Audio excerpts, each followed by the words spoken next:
CA.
farlo, ciao, buongiorno. Mi senti?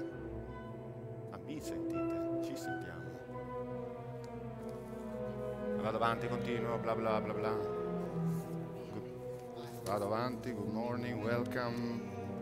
Today, I don't know, anyway, moreover, furthermore, finally, closed. Goodbye.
Good morning and welcome to the Blue Boost final event. I'm Massimiliano Pinat and I work for the Institute of Biological Resources and Marine Biotechnologies of the National Research Council of Italy. But I've been also collaborating with the University of Camerino for almost 3 years in the management of the Blue Boost project. So today I'm gonna moderate this very, very interesting webinar. We entitled this webinar, Boosting the Innovation Potential of Blue Economy. And I'll be alone, hopefully not. I hope to be supported by Federica Di Pietrantonio. Federica, are you here? Yes, Massimiliano, I am here. Good morning, everybody. Thank you. I'm Federica Di Pietrantonio. I collaborate with the University of Camerino for the implementation of European projects, and I welcome everybody. And I hope it would be nice and though a little bit long day in front of us. I don't know you, Federica, but I'm not used to play the role of the moderator. Even less in our online event, I'm looking around to find you, and I've got your beautiful face on this monitor, on this screen. So I'm gonna talk with the screen, I'm sorry. Give me all your support, I need it. Okay, stay connected, Federica. Okay, Let's give a look to the program of the morning. You have just listened to this beautiful intro. For those who didn't recognize it, it was the overture from Guglielmo Tell, composed by Gioacchino Rossini. This is one of the excellencies of Marche region that we're going to discover all along the day. We are going to open the Blue Boost Day very soon with some institutional greetings before giving the floor to the protagonist of Blue Boost. Its project partners, of course. They are going to retrace this epic story from the beginning till the last results achieved.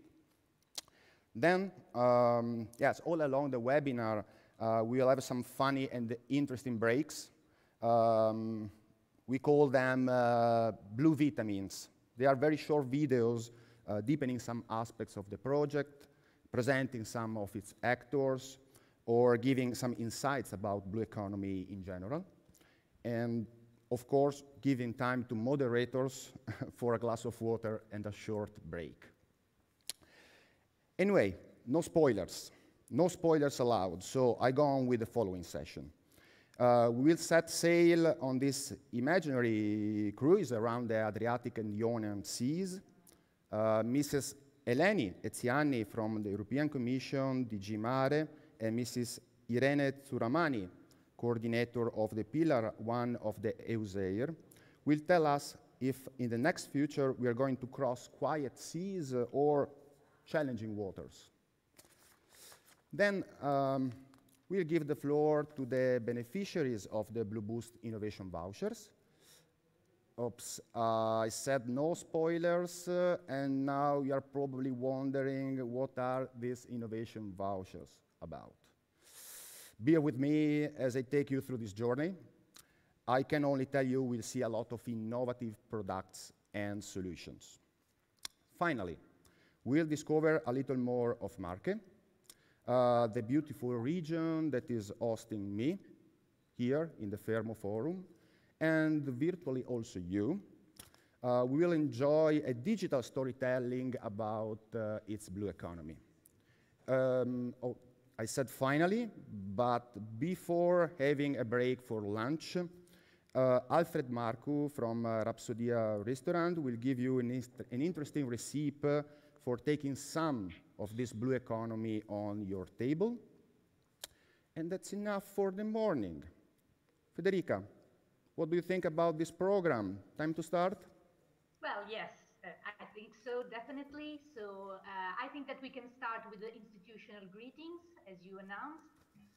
Let's start more specifically with a video greeting by the president of Zadar County Chamber of the Croatian Chamber of Economy, that is the lead partner of the Blue Boost project, Mr. Denis Ikic. I hope I have pronounced it right. So let's start with this video.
No.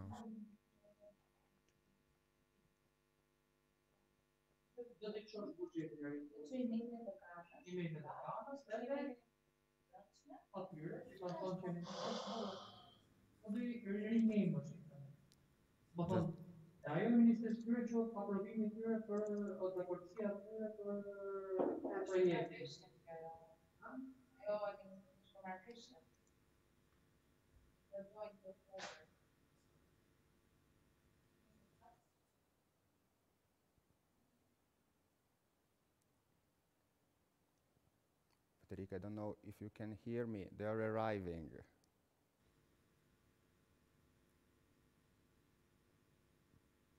I was wondering what was happening, actually. Typical technical problems. Okay, I hope I don't have to, I don't know. Make the greetings by yourself? No. It would not be a good idea. Of course not. Please tell me if I have to stop the video in the meanwhile. I don't know it. No, they are going now. Okay, perfect. Project EU funds from the Interreg Adriatic.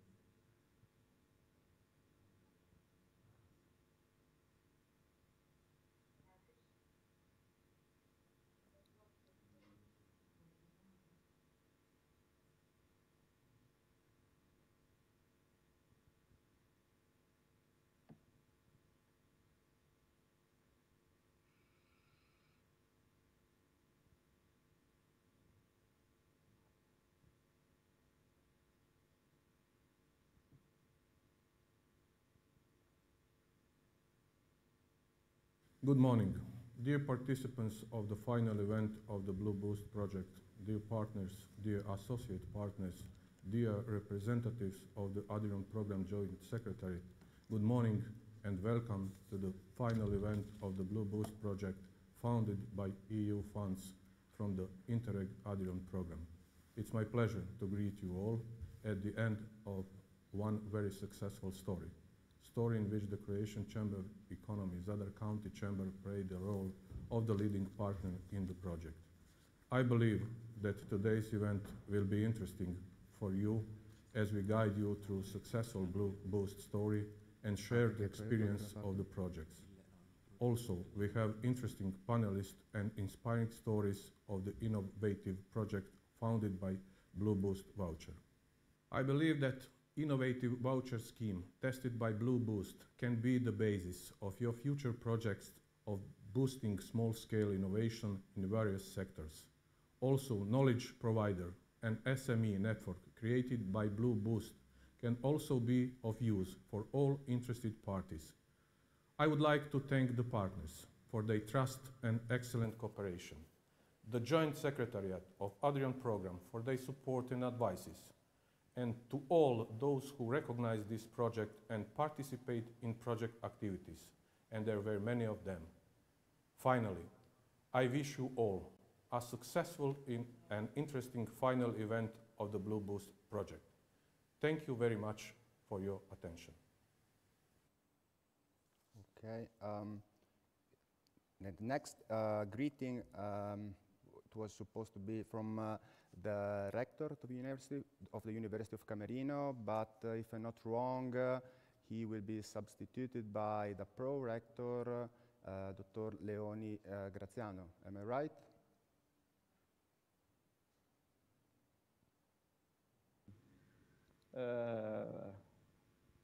Honorable hosts, ladies and gentlemen, it gives me great pleasure to bring greetings from Professor Claudio Pettinari, Director of the University of Camerino, and all our staff, to all people participating to this Blue Boost final event. Unfortunately, just yesterday night, he knew about an expected commitment that forces him now to stay in another venue. It's my regret to cannot meet you physically due to the terrible COVID-19 pandemic, which is spreading death all over the world and is inflicting hard shots to the economy. Please let me thank partners of the project, Croatian Chamber of Economy, the lead partner, and the other partners, Thessaloniki Chambers of Commerce and Industry, Central European Initiative, Albanian Development Fund, Patra Science Park, and Apulia region, and the staff involved in making of such an important project. I would like to extend a special thanks to associated partners who have sustained the project, namely the Ministry of Economy of Montenegro, the Croatian Maritime Industry Competitiveness Cluster, the Albanian Investment Development Agency, OGS, the Italian National Institute of Oceanography and Applied Geophysics, the Development Agency of Thessaloniki. Finally, let me thank Diletta Cacciagrano and Unicam staff who worked in the project with great dedication over the last 2 years. Unicam is a public university born in 1336, rooted in its territory and grown up in an international environment. Its missions are education, research, and technology transfer, the latter being pursued by means of private-public partnership. Unicam is a multidisciplinary university with 5 schools and a PhD doctoral programs. Innovation and quality networks and people, these are our keywords. Innovation is the core in relationships with public or private stakeholders at all geographical levels. In research, in teaching and support the career development, in quality services to students. Entrepreneurship matters, starting from young people. Thus, our university is promoting initiatives like business games, startup contents, internship and vocational services, job placement, support to process of granting patents, support to startups. Unicam has also obtained the certification HR Excellence Research. We do believe in human resources development and the need to invest on it. Unicam boosts culture through events, sport and cultural activities, specialized laboratories, libraries, science museum, attention to sustainability. Mobility and international exchange are key factors. Unicam is national contact point for the Italian Euraccess portal and has promoted Mary Skłodowska-Curie action projects. It supports initiatives in the framework of Erasmus Plus and cooperation agreement worldwide. Unicam is or has been a coordinator of partner of several UE-funded projects under the programs Interreg, like this, Horizon 2020, LIFE, Research Fund for Coal Steel, and so on. Blue Boost, that is aimed with other projects that supporting the development of a regional innovation system for the Adriatic Ionian area, has started when COVID-19 didn't exist yet. The economic data of these months are terrible. Habits of whole populations have completely changed. It will take months to eradicate the disease. We are all waiting for a vaccine that can secure our health in order to start again. It will take years to return to economic levels of 1 year ago. I believe you are all conscious about Blue Boost importance. It surely will give a contribution to the recovery. Being the crisis global, I believe recovery factors have to be found in territories to bring richness to all people. A recovery based on innovation, innovation in products, innovation in processes, innovation in ways of aggregation of small and medium-sized enterprises that characterize territories of our countries, ways of aggregation that find in overcoming national borders an extraordinary strength. I believe that the paradigm below this project could be really winning. A whole territory with some strength, weakness, opportunities, and threats can do more than the summation of what every country can do, because it reduces competition in exploiting the same resources and pushes the system to achieve a common goal. Adriatic Ionian region has a huge heritage that is the sea. To find new and smart ways to sustain innovations is the key to put petrol in the engines of enterprises that have their headquarters there. I wouldn't like to keep you any longer than necessary. It is therefore my pleasure to wish you a very fruitful meeting, ladies and gentlemen, with the hope to participate again together in projects like this. Rita Levi-Montalcini, one of the Italian Medicine Nobel Prizes, said, "My life has been enriched by excellent human relations, work and interests. I have never felt alone. Thus, let's work together to enrich our future." Thank you very much.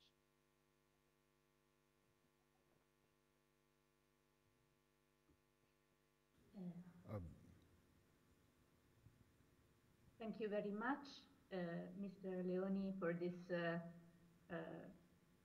greeting and for these wishes. And I leave the floor to Massimiliano. I don't know if there is it was expected Mr. Francesco Acquaroli, from the president of the Marche region. Federica, sadly he cannot be with us now, but we have Mrs. Giorgia Latini, who is the assessor to culture of Marche region. So, oh, she's arriving. We need some minutes more before giving her the floor. Shall we go on with the?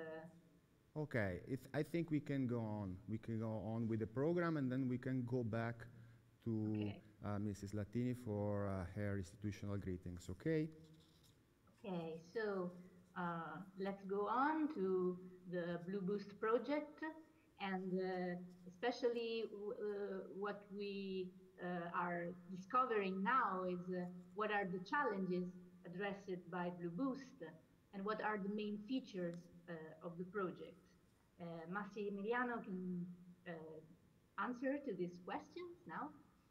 I can try, but I need some slides to support my short speech, and then I ask also for the support from the partners.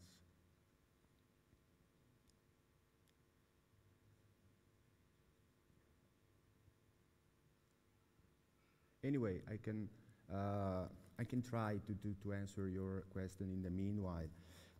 We started from, in order to understand what challenges to address thanks to Blue Boost, we started from an analysis, a first analysis of the blue economy in the Adriatic Ionian macro area.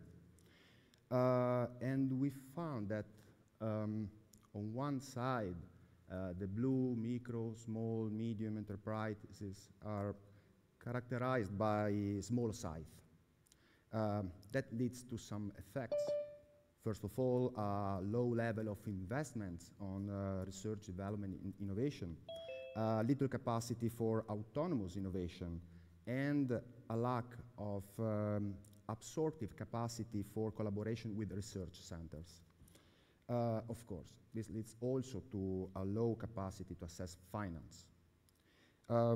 We found also that blue ecosystems have a high heterogeneity of activities, but a limited sectoral or cross-sectoral specialization, and also lack of transnational cooperation propensity.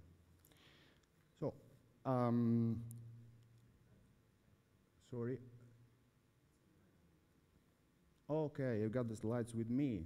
That makes it easier. Yeah, so I was talking about the blue ecosystems in the Adriatic Ionian macro region, and I was explaining that, yes, there are a lot of different activities, but a limited specialization and a lack of transnational cooperation. But on the other side, we found also that the regions already adopted blue growth strategies within their smart specialization strategies or national programs or regional programs, of course. And they invested in the development of blue economy clusters. Nevertheless, such clusters present a tangible gap in communication interaction between their four strands, their four helices, and a poor attitude to interclustering, especially at transsectoral and trans-regional level. Once the project started, here we are. Once the project started, we further analyzed the blue ecosystems, and we found out that the micro, small, medium enterprises in the blue economy, blue growth sectors in the Adriatic Ionian regions could be defined as supplier-dominated. They depend on knowledge supplied by external resources, but in the same production chain. This is a closed innovation model. Mainly, it produces incremental innovations. The mode is defined in literature as learning by doing, using, and interacting. So we try to take them to an open innovation model. Open innovation model means for small, medium enterprises with a low, medium tech level. It means inflowing knowledge from external sources in order to accelerate their internal innovation and expand the markets for external use of innovation. At the same time, we strengthen also the technology transfer from classical research centers by increasing their absorbing capacity. It means mainly investing on human resources and their organization. So, we focused on technology and knowledge transferring by adopting a quadruple helix approach and boosting interactions between different sectors. We identified relevant transversal technologies by mapping the innovation needs and the knowledge providers, which are able to address such needs. And we prompted new collaborations such as open innovation contexts or hackathons. In order to achieve all these results, we put innovation agents, which were already part of international communities based on the use of ICT, open sources, knowledge sharing. We put them between the four helixes. In other words, I can say we enlarge, we strengthen the four helixes approach. But to go on presenting Blue Boost project, its main features and the results, I want to ask the help for the other partners who can explain better than me the main project features. It was supposed to have with us Ivan Jadreshko, who he is the Blue Boost coordinator for the Croatian Chamber of Economy, lead partner of Blue Boost, but sadly Ivan is sick at home, so I'm trying to replace him, explaining the main features of the project before giving the floor to the other partners. Blue Boost was funded by the Interreg Adrian program under the priority axis innovative and smart region. The project lasted 36 months. We started in January 2019, and we're going to close it by the end of this year. And we had at our disposal a budget about 1,489,000 euros.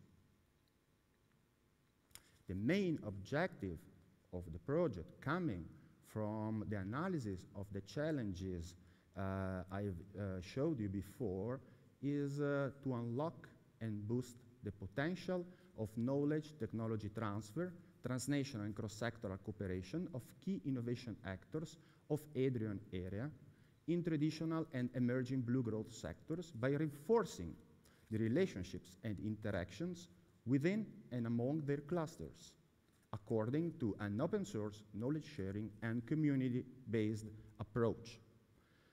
Following such main objective, we identify some specific ones to stimulate and guide innovation capacities of micro, small, medium enterprises and startups, to test a transnational innovation voucher scheme to fund innovation and transnational cross-sectoral cooperation, and to promote a transnational innovation networking strategy and joint action plan.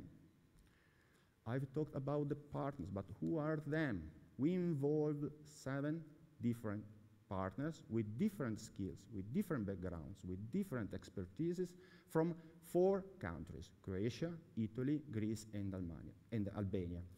Let's say we covered all the macro region more or less.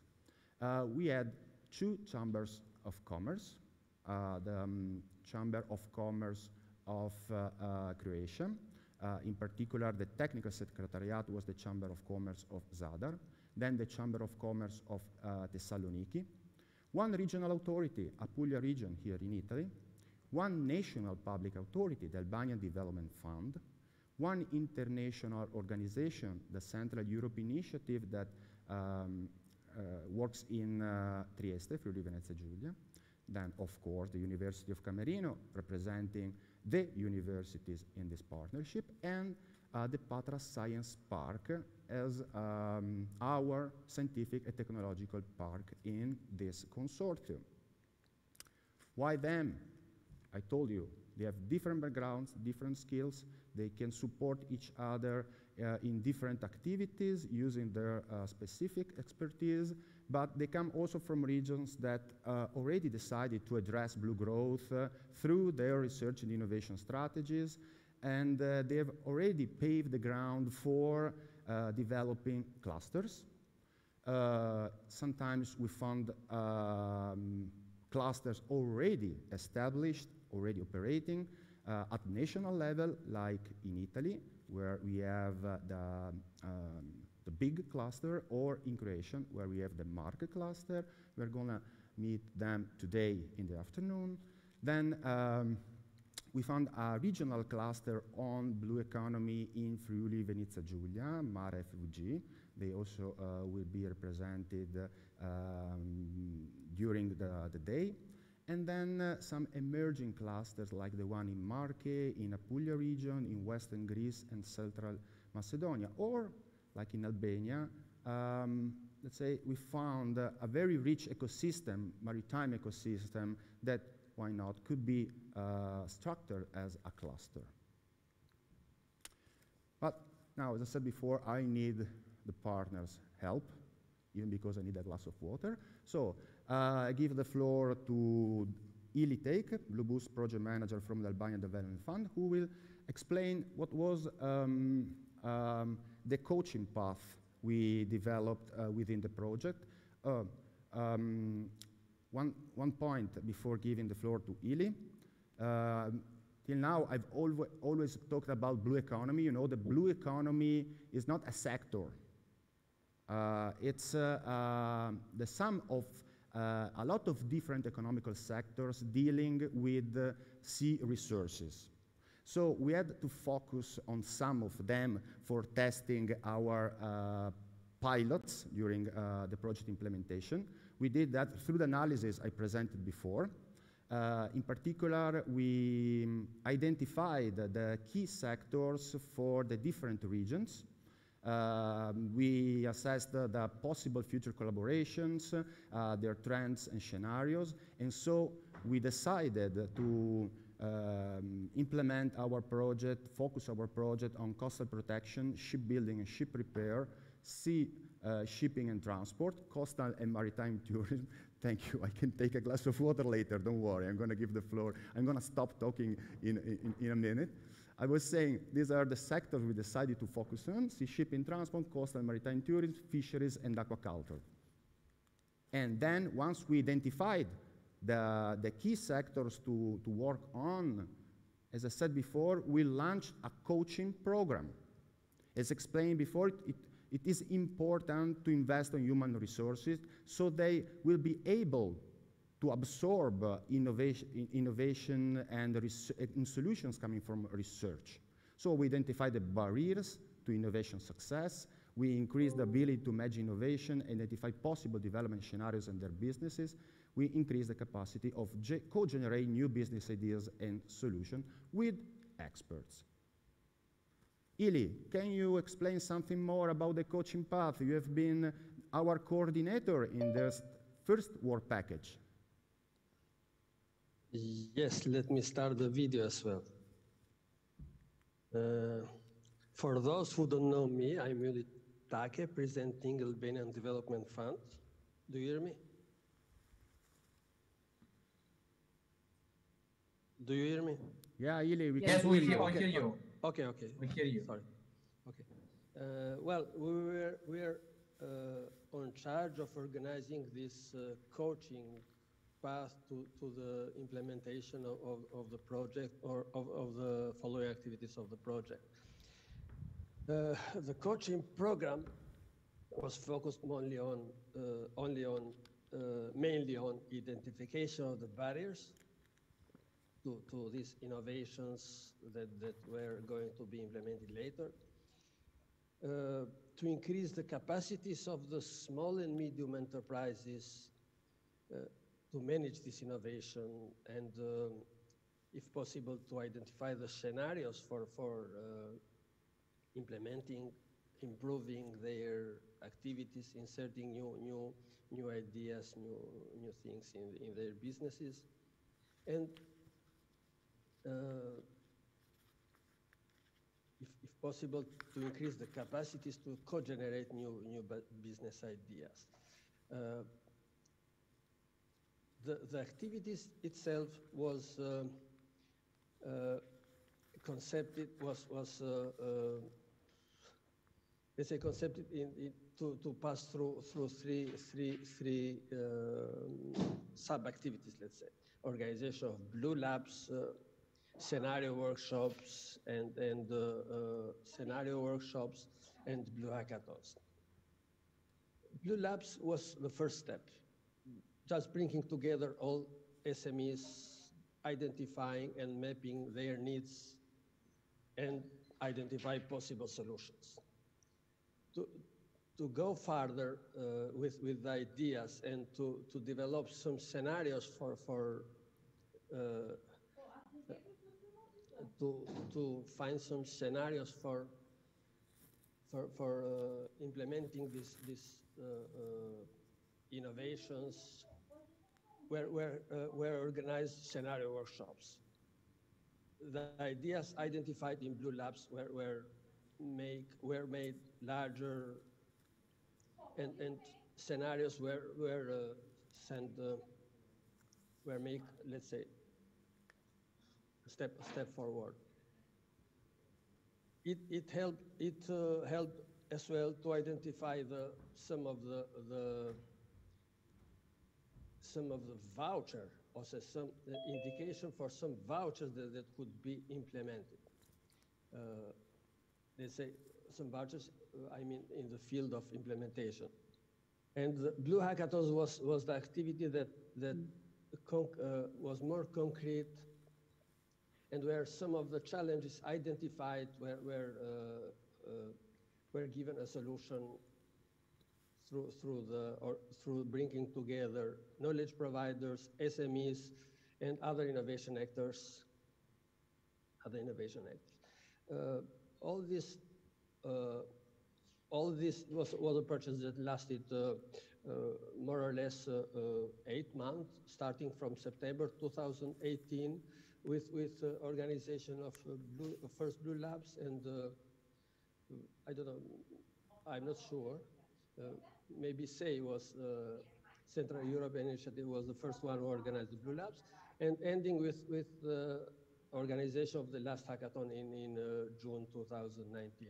So this is more or less a coaching path that was something that opened, paved the way to the following activities, implementation of vouchers and voucher scheme. Probably you know that I'm a little bit emotionated. Thank you, Ili. Thank you, Ili. So, went through this coaching path from the identification of the innovation needs through the co-designing development of some project ideas, some innovative solutions to address such needs. But the following step was to test the transnational innovation voucher scheme. It means that we identified, we mapped, and we also selected and included in our online database all the professional organizations that could provide solutions for such innovation challenges. And then we launched this call, transnational call. We launched it at, in all the different project areas together. The scope was to fund small-scale innovation projects developed by the enterprises in collaboration with such knowledge providers, such professionals we included in that database. And then we finally evaluated all this model. But, Georgios, can you help me? I'm going to give the floor to you. Let me present you.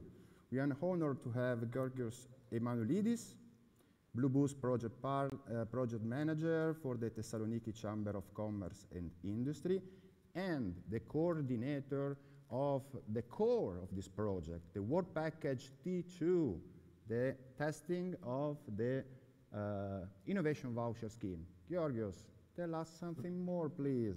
Good morning, Masi. Good morning, everyone. Greetings from Thessaloniki, which is also in quarantine. So I'm talking to you from home as most of the participants. I am Georgios Emanuelidis from the Thessaloniki Chamber of Commerce and Industry. So a few more words about this pilot, very interesting experience and action. The pilot areas, I will refer to the few slides that I had, given that I do not manage them myself actually. So the pilot areas were those clusters that Mas mentioned just before. So the Zadar County in Croatia, Marki, Friuli, Venezia Giulia, and Apulia regions in Italy, Central Macedonia and Western Greece regions in Greece, and the whole coastal area of Albania. The Thessaloniki Chamber of Commerce and Industry was the coordinator, as Masi just said, but all the partners were the pilot partners that ran this voucher scheme in the areas mentioned before. So the 7 partners of Blue Boost. The beneficiaries were Blue MSMEs and startups, both from mature, traditional, but also from new, emerging Blue sectors. But they just had to be active in one of the sectors identified and selected by each partner following the procedure presented before. Most regions had 3 Blue sectors selected to implement their pilot action. So the scheme was complemented by the knowledge providers that were R&D organizations, like university labs, skilled enterprises, or new innovation agents such as Blue Labs, innovation hubs, and so on. 2 steps with 2 calls allowed us to receive proposals. First, as Masi also explained, we had an open online procedure following which a gallery of knowledge providers was created with 101 knowledge providers entering this gallery.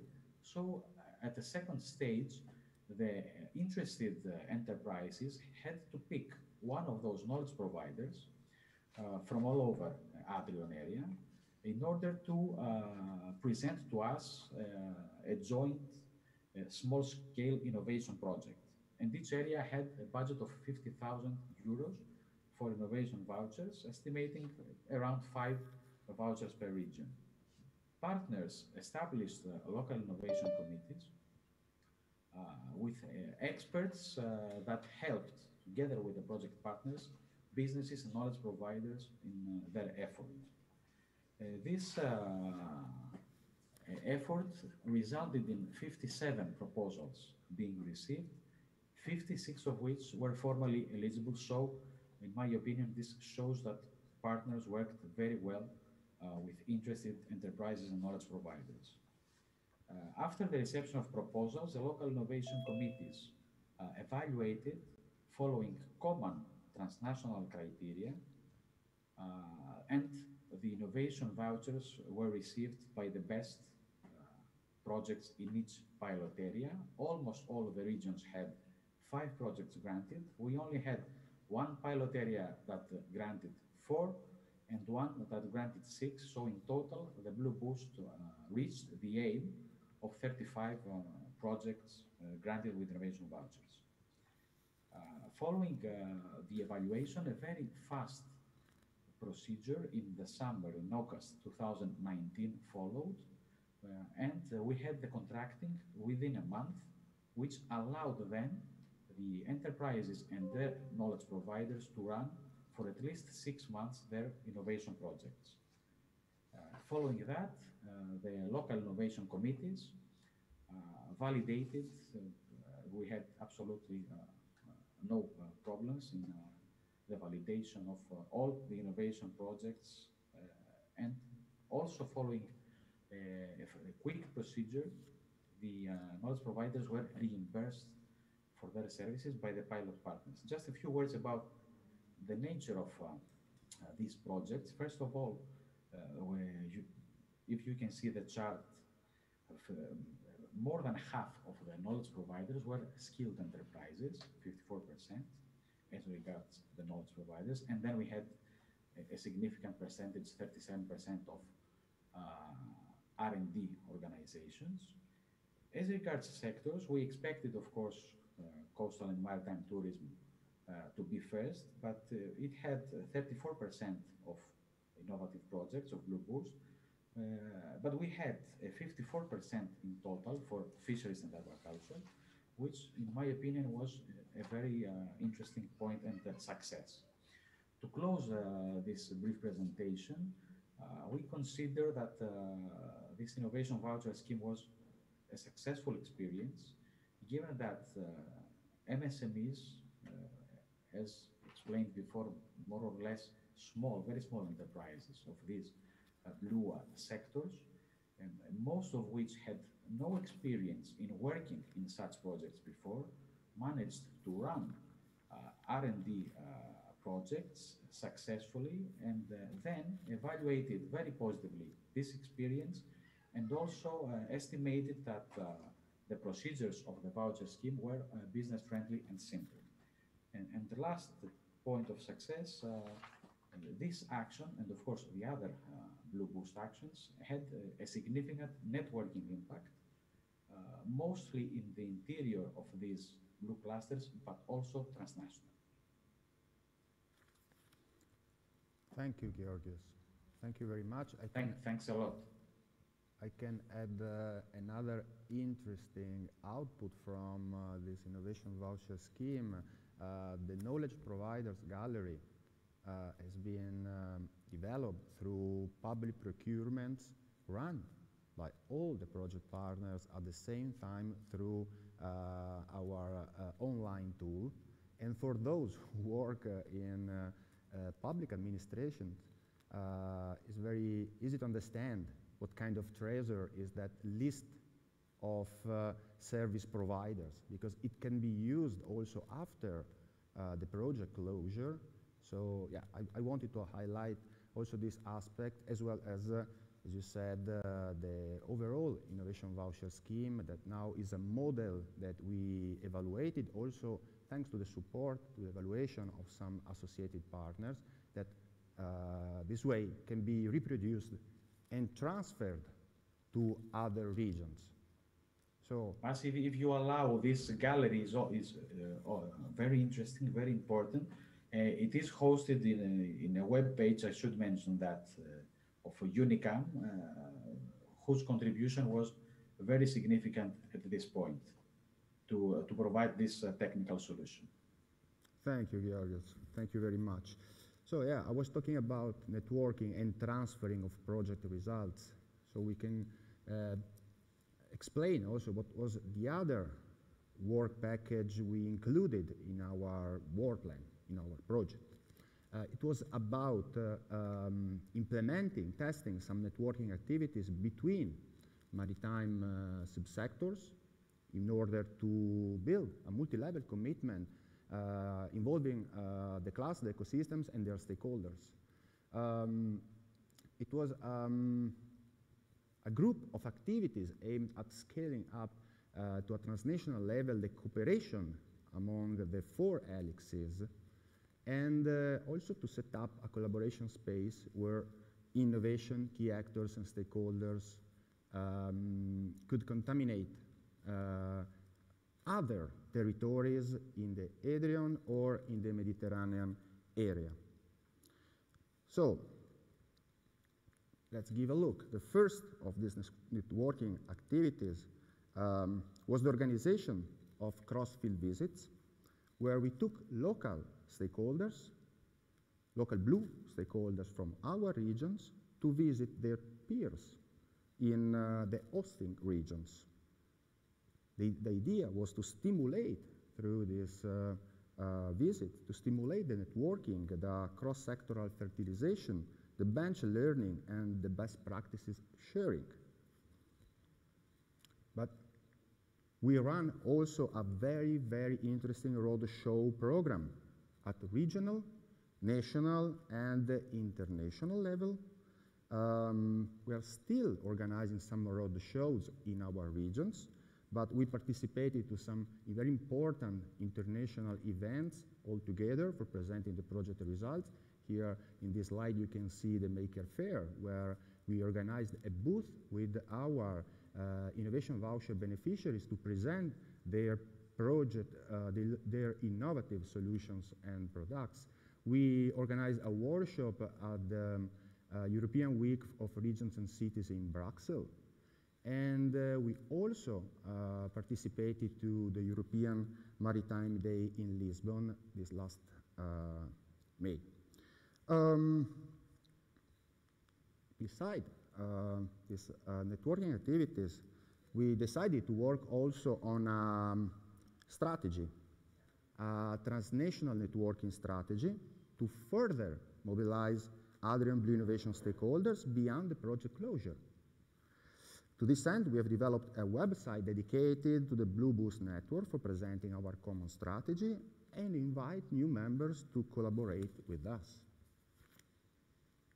The last of the networking activities, the last step, was this event that was supposed to be organized as an innovation fair, but since it was not possible because of COVID, we will be pleased to stay in contact with you, with all the audience, the same, and share all the networking tools we have just presented.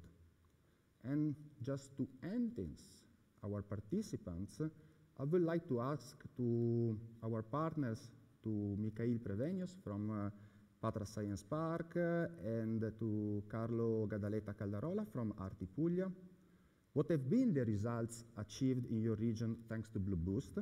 In particular, if you can highlight some impacts in terms of further development of your maritime clusters or ecosystems thanks to our project networking activities. Try to catch the interest of new members. Mikhail. Good morning, everyone. I hope you can hear me. First of all, thank you, Masi, for giving me the opportunity to talk about our results. Here in Western Greece region, due to our project networking activities, Patra Science Park had the opportunity to meet local stakeholders and working in the fields of blue growth, and learn from them what are their needs in order to boost their business. So, some results we achieved in our region, thanks to Blue Boost, are the connectivity and the interaction among the companies, the technology transfer from local knowledge providers to SMEs. Also, students from the University of Patras experience the beauty of the blue growth due to their participation in the Blue Hackathon. And a startup company actually was founded from this hackathon. Last but not least, all these networking activities led to the creation of the Blue Innovation Hub, connecting the worlds of SMEs and research institutes. Blue Innovation Hub will continue to support the SMEs and organize the Blue Hackathon about every 2 years. Thank you. Hello. As you probably know, my name is Carlo Gadaletta Calderola, and I'm here on behalf of ARTI. ARTI is the regional agency for technology and innovation that is supporting Puglia region, that is the partner of the project. We supported our region from the beginning of the project to the end, and not only on this project, but we are working on 4 Interreg projects in this moment related to blue economy. And I can say that the Blue Boost project was one of the best projects we follow, we are involved in, because for the partnership, for the coordination, also for the proposal itself that was well written, and then for the results, of course, of this project. For our point of view, as a regional agency, we thanks to this project, we experimented an increase of our expertise in this field, and thanks to that, we started to, and we participated to a lot of projects,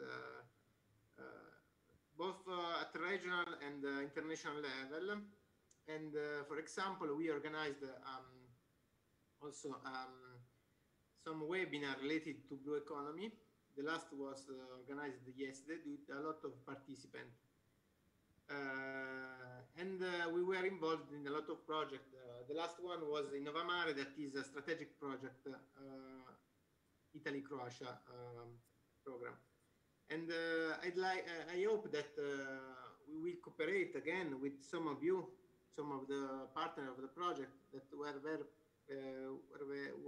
very efficient in their work, was in the same time friendly and cooperative. And I'd like also to add that the experience of the cross-field visit and the voucher was a success from our point of view, and we'd like to reply this solution in the future. We had also a lot of people from Puglia region that were interested in this solution and asked us the methodology that we experimented in this project. Last but not least, we involved during this project 41 enterprises during the training events in Puglia region. 21 reference of foreign enterprises were hosted by Puglia region during the cross-field visit in our region. But during all the whole life of this project, we involved more than 200 actors in the visits, laboratories, workshop, and so on.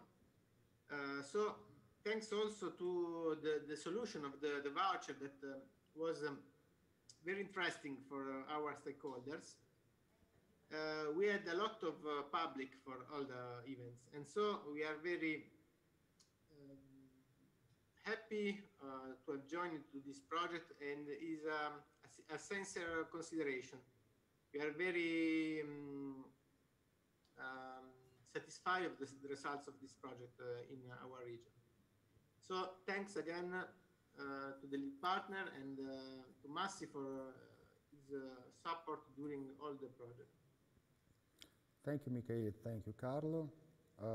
As Carlo said, projects call projects, and networking activities can involve such a wide number of different stakeholders, but to achieve such results, we need a good and strong communication. So, in order to close this overview about the project results, I need again the slides if possible, and I would like to give the floor to Anna Ligrudic from the Central European Initiative, who coordinated all the project communication. Anna? Hi, everyone. Hi, Anna. Can you tell us about what we did for communicating so well? Of course. Of course, as you can see, I'm also wearing this blue shirt in order to represent the blue community that we worked on strongly all these years, and that we are very happy to share with all the participants today all the results that we have achieved. I'm coming from Central European Initiative, which is an intergovernmental regional forum that with its 17 member states managed to not only disseminate the activities on this project within the Adriatic region, but also further.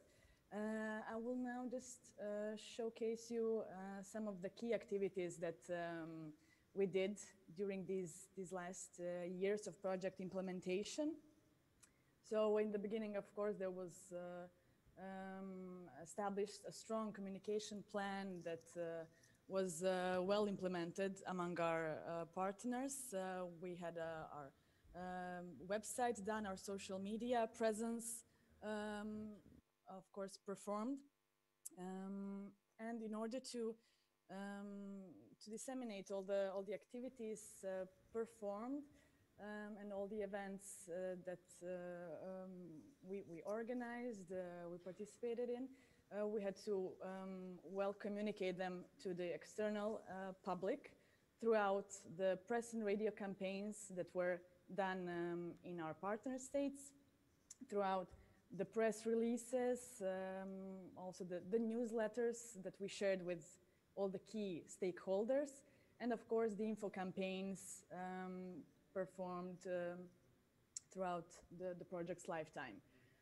What's also important that we presented our results at the end throughout our infographics, throughout our project posters, especially the ones regarding the Innovation Voucher awardees. And you can also say that we summed it up very nice and well in the project promotional video that you will have the opportunity, hopefully, to see it later on. Throughout the events that we organized as a partnership, there was a strong activities impact. And as you can see, hopefully on the presentation, we performed 24 blue scenario workshops, 21 blue labs, and 7 blue hackathons, where many of the companies, many of the experts involved, you can see here all the numbers presented throughout also the 6 cross-field visits and the 1 brokerage event. Were very, as I said, very successful in terms of participation and in terms of experts and companies that attended. Further on, it will be discussed later on more in details, the Innovation Voucher scheme, where we had 57 applications, out of which 35 innovation projects were funded, that you will learn more in details later on.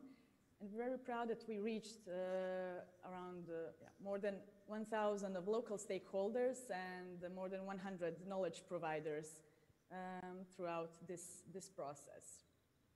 You may also see some of the photos of these events that were organized within the partnership, and where we managed to communicate not only internally amongst ourselves, of course, the work in progress that was done within the Blue Boost project, but also with relevant stakeholders, relevant external participants that managed to make use of the results done. Thank you. Thank you, Anna. You named the project video, and I would like to share it with the other participants. Just a technical note. Yeah, I'm pulling the curtain. You are in the speaker's room. We closed you in the speaker's room, so don't worry if you don't see the videos, the slides, because we are live streaming all the event on, of course, on Zoom platform, other channels, on all social media. So the others, our guests can see everything, on live. Anyway, can you show the video, please? Thank you. Meet Luca.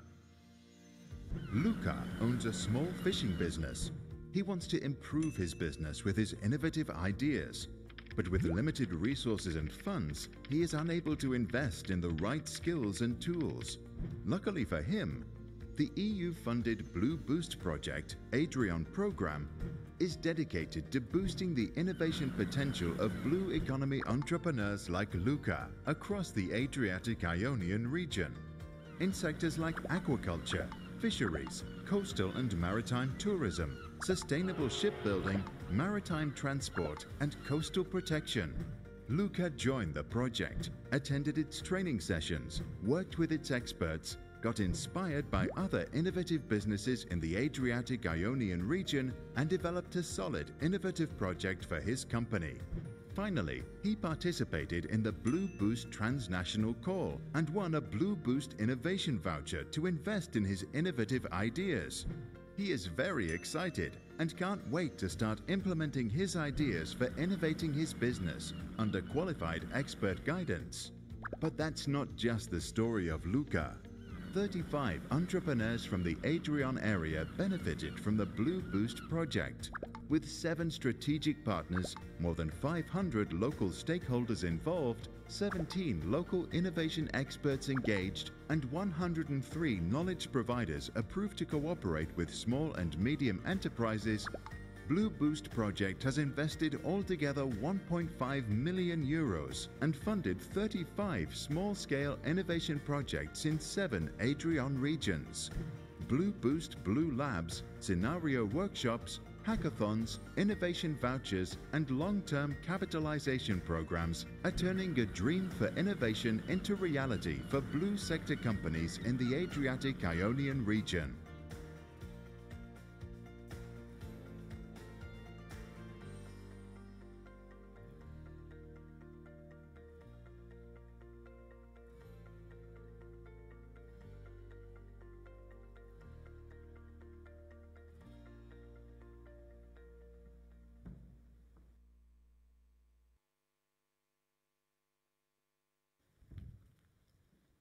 Okay. Federica, are you there? Everything clear? I am here.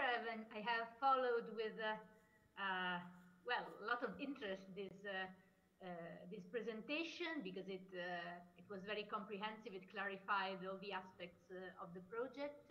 I only have one question to perhaps go into a little more depth regarding the innovation vouchers.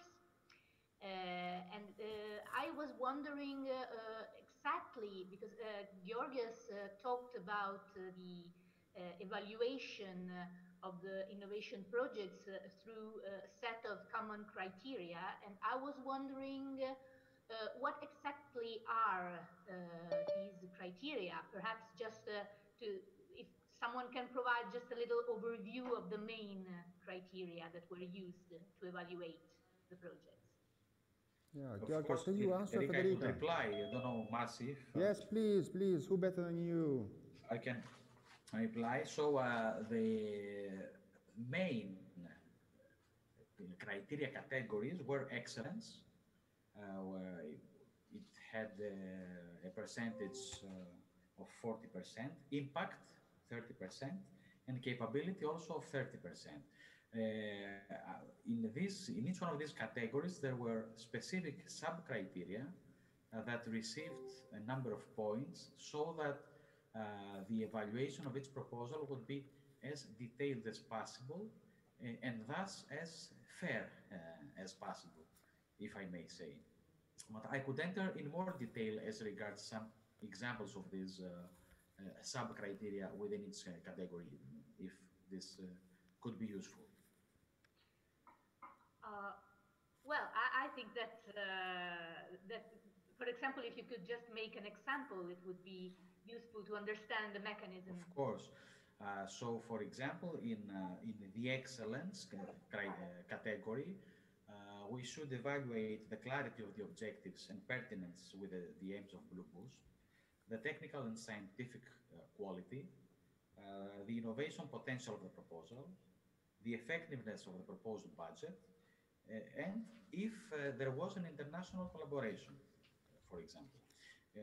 If I may give another example, which could be interesting, under capability, a thing that was taken into account was if the Blue business had followed the Blue Boost innovation path. And so if a business had followed the entire path of Blue Labs, Blue Scenario Workshops, and Hackathon, it could receive the maximum of points. This is regards the criteria. Then we had, in most cases, 3 member evaluation committees. In most cases, these were the same with the local innovation committees of the pilot area. Each member would give an independent evaluation, and then we would have the final score of this proposal. So, in most cases, 5 best proposals received the vouchers. Okay, thank you very much for these clarifications. It was really interesting, and congratulations for the whole process that is really seems flawless to me. I mean, thank you very much. I don't know if perhaps now it's time to go on with our schedule. Massi, correct me if I am wrong. Yes, Federica. So perhaps now let's go with the first blue vitamin. Let's discover who are the innovation agents according to the Blue Boost project and why they were involved in the project. Yeah, this time I bring into play Paolo Isabettini. Paolo has been one of the innovation experts composing the local innovation committee of Unicam, and he is also a new innovation agent, let's say. So, Paolo, I need a blue vitamin. Can you send it?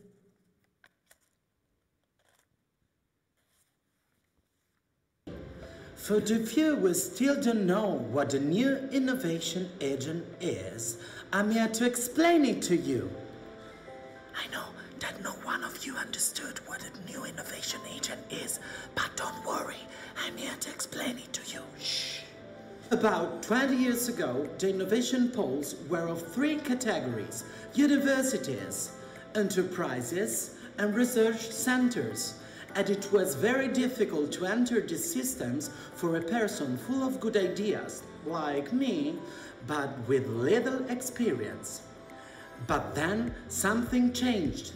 Technology moved on, electronics became open source, and digital manufacturing spread until it was accessible and possible for everyone. So people started educating themselves in these new technologies, making prototypes in their homes, and they began to design customized electronic solutions that the market up to that moment did not offer.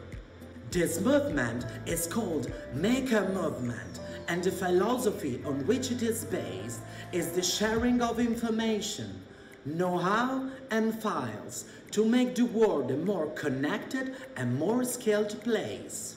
From this, new places were born to work of innovation like fab labs, maker spaces, co-working and incubator. If you are skeptical of Maker's movement, I will tell you a story. Not long ago, a young maker was in his bedroom 3D printing a Yoda from Star Wars. At that moment, the coronavirus spread all over the world. The hospitals were not equipped enough to accommodate all the infected, and it was a kind of tragedy that surely you all know. The maker in his room, with only knowledge of design and 3D printing, started to create something. A few minutes later, he made a small plastic valve that, combined with a snorkel mask, could become a useful respirator to save lives. But he didn't keep this idea to himself. He shared it online so that every 3D printer in the world could make that piece right away and donate it to the nearest hospital. And this also happened in the blue economy sector, designing much cheaper probes than those available on the market to measure personalized values, platform to create energy from the waves of the sea, devices to help people with disabilities to go to the beach, and waste becoming value. Do you understand now who the new innovation agents are? I'm sure you do. Well, wow! Bye!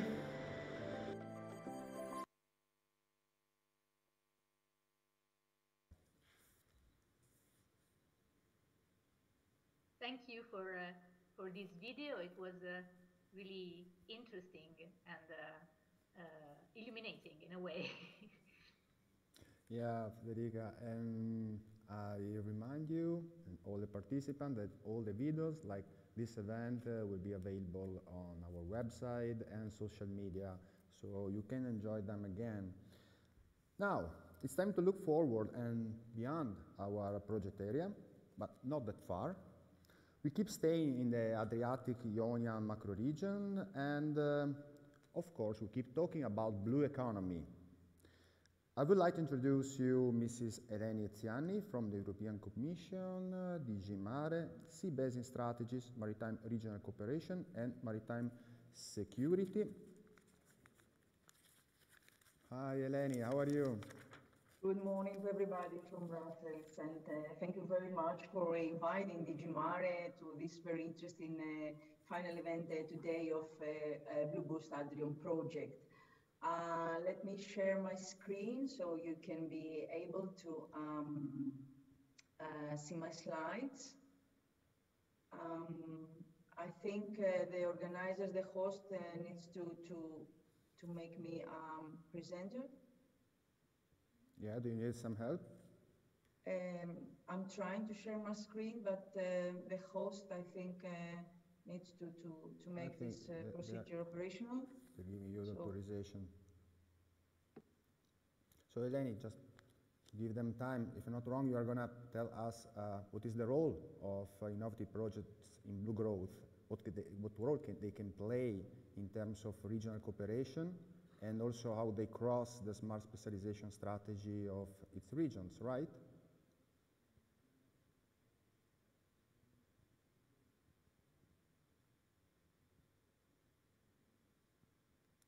Okay, we have the slides, but someone close your microphone, so can you give the microphone again to Eleni?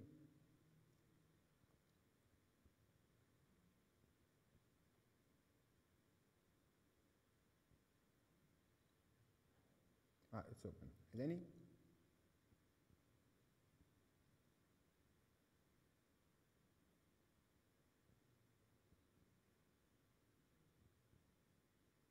Can you hear me now? Yeah, very well. It's okay. Okay, perfect. So I guess that the slides are regularly shown to you, so I can continue. Well, as it has been very clearly described in the last edition of the Blue Economy Report 2020 published by the European Commission, and of course those data are referring to the figures before the COVID-19 crisis, Blue economy around Europe represents a large potential for gross added value and the total economical turnover when referring to the classical blue economy sectors. You can see them on the table on the left. Mainly because of coastal tourism, port activities, and maritime transport, having a direct positive effect to employment for tourism and other activities related to living marine resources. Coming into the emerging blue economy sectors, mainly regarding blue bioeconomy, maritime defense, offshore energy, desalination, blue economy contributes to a significant % of the total economical turnover, clearly affecting employment in those sectors. In the Mediterranean, the blue economy generated around 60 billion in gross added value in 2017 and around 1.78 million jobs.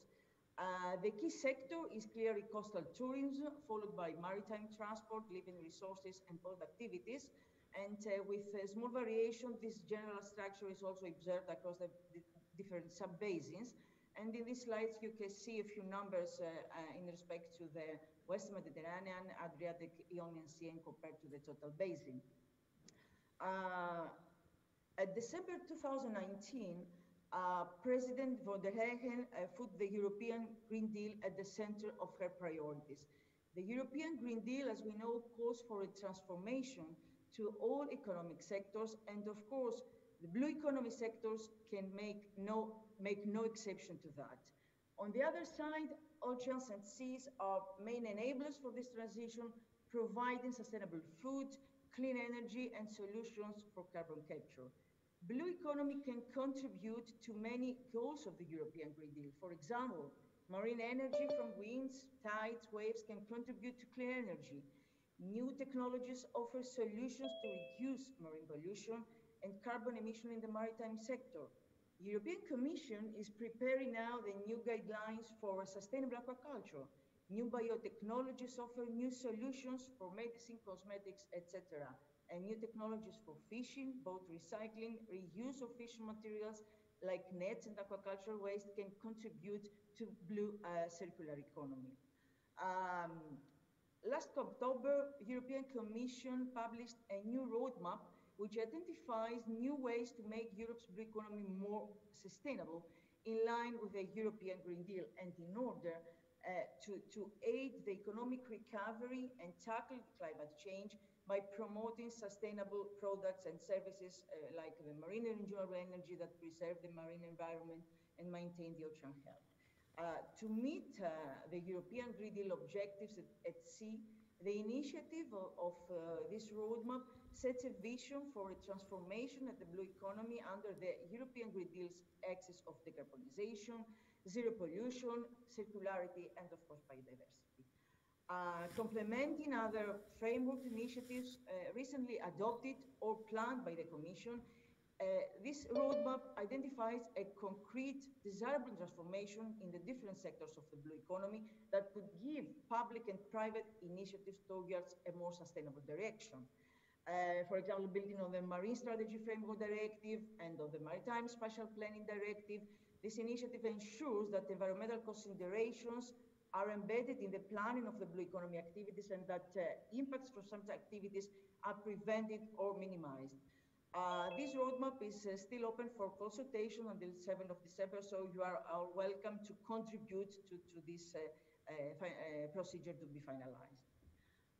Beyond that, a few days ago, on 19th of November, and in order to help meet the Europeans' goal of climate neutrality by 2050, the European Commission presented the European Strategy of Offshore Renewable Energy. The specific strategy proposes to increase the Europe's offshore and wind capacity from its current level of 12 gigabytes to at least 60 by 2030 and to 300 by 2050. The Commission aims to complement this with 40 gigabytes of ocean energy and other emerging technologies such as floating wind and solar by 2050. However, COVID-19 was an exceptional circumstance we all faced during the last month, and has impacted all sectors of economy, while the crisis, on the other hand, offers a unique opportunity to reset and to rearrange directions, services, priorities in different economy sectors, including blue economy sectors. For example, under the Next Generation EU for a green and digital transition, while the national plans which have been prepared now are towards that direction. Through the technical assistance needs, including a need on digitalization in respect to research and investment, by the integration to circular economy approaches and application of sustainable blue financing, through an integrated governance approach among blue economy sectors, humanitarian clusters, SMEs development, and by mobilizing also the private sector, through policies and strategies based on nature-based solutions, with further promote dialogue and by engagement among and with the blue economy stakeholders, by raising the awareness of eco-friendly solutions through marine energies, blue circular economy, by improving the transparency and creating open channels for information exchange, and of course for the tourism sector through the new tourism and transport package with specific detailed recommendations, and included, of course, coastal maritime tourism in terms of the blue economy. At the Adriatic Ionian macroregion, there is a large potential of cooperation through that direction towards the innovation and the sustainability new approach. Because blue growth incorporates a clear commitment to address these wider issues of energy production and generation in the area, which is an area of a very strong maritime dimension. Sectors like green ports, green marinas, shipbuildings could benefit from improved cooperation in the blue technologies. Fisheries, on the other hand, is a crucial sector through the Adriatic Ionian Sea Basin with important social, economic, ecological application. The depletion of marine resources is a recognized problem across the sea basin. Therefore, a common approach is necessary for increasing the culture of compliance and the monitoring capacity. On the other hand, developing high quality, economically sustainable and environmental friendly aquaculture throughout the whole region might alleviate the pressure of the marine resources.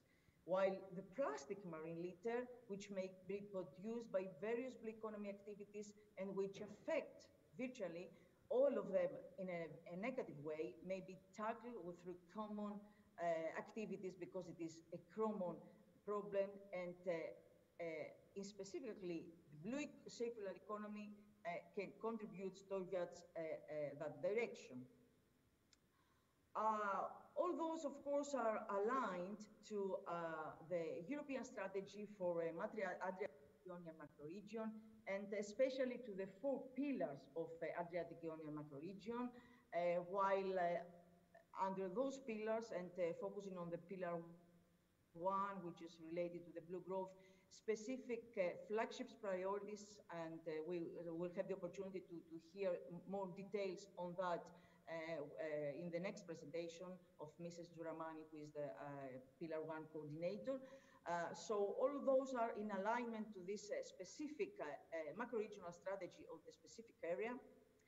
While in terms of innovation, if we focus on that, and since this is a main aspect of the Blue Post project, there is a large potential for blue growth around Europe. If taken also into consideration a study of JRC published by mapping the European regions which have prioritized blue growth in their smart specialization strategies.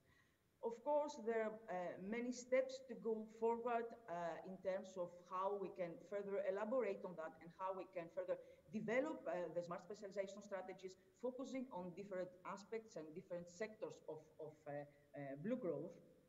But in the Adriatic-Ionian macroregion, smart specialization strategies can be enabled for a huge blue economy potential, as very clearly demonstrated so far from the previous speakers.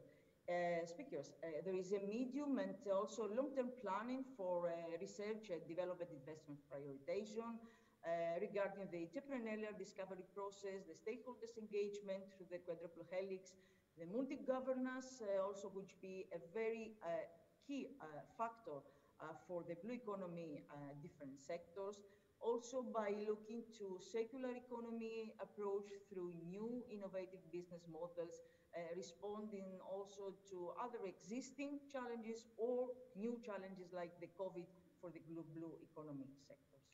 On the other hand, we have already very good project and very good practices to exchange. Let's mention a few here, like the OISER project, which pursued the strategic objective of establishing and developing the European innovation system for the Adriatic-Ionian region, competitive and attractive at the regional and macro-regional level.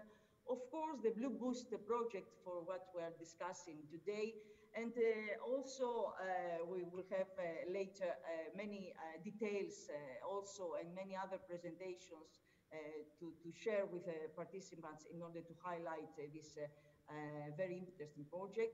And of course, the new project of Adrian called Blue Air, which is aiming to design a smart specialization strategy for the whole Adriatic-Ionian region on blue growth, which will encompass all economic activities for the coastal communities, aiming to exploit the innovation possibilities for the whole Adriatic-Ionian region.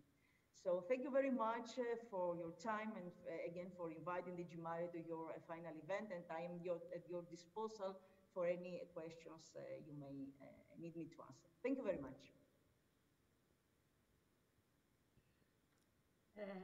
Thank you very much, Eleni. It was really an interesting presentation, a really good overview of the higher level, let's say. And now I would like to introduce another speaker, that is Ms. Irene Suramani from the Agriculture Economics Research Institute, coordinator of the Pillar 1 of the EU Strategy for Adriatic and Ionian Region, user. And is Irene here? Okay, yes. Good morning, everyone. Good morning. Good morning. I hope I have pronounced your surname correctly. Yes, yes, you are right. Don't worry. Thank you very much. Thank you for the invitation to be, and I wish great success at your event. I'm very glad to be here and to see a lot of interesting things. I would like to present our priorities. You share Blue Growth priorities. Please just a moment to share my screen and to see if we are okay.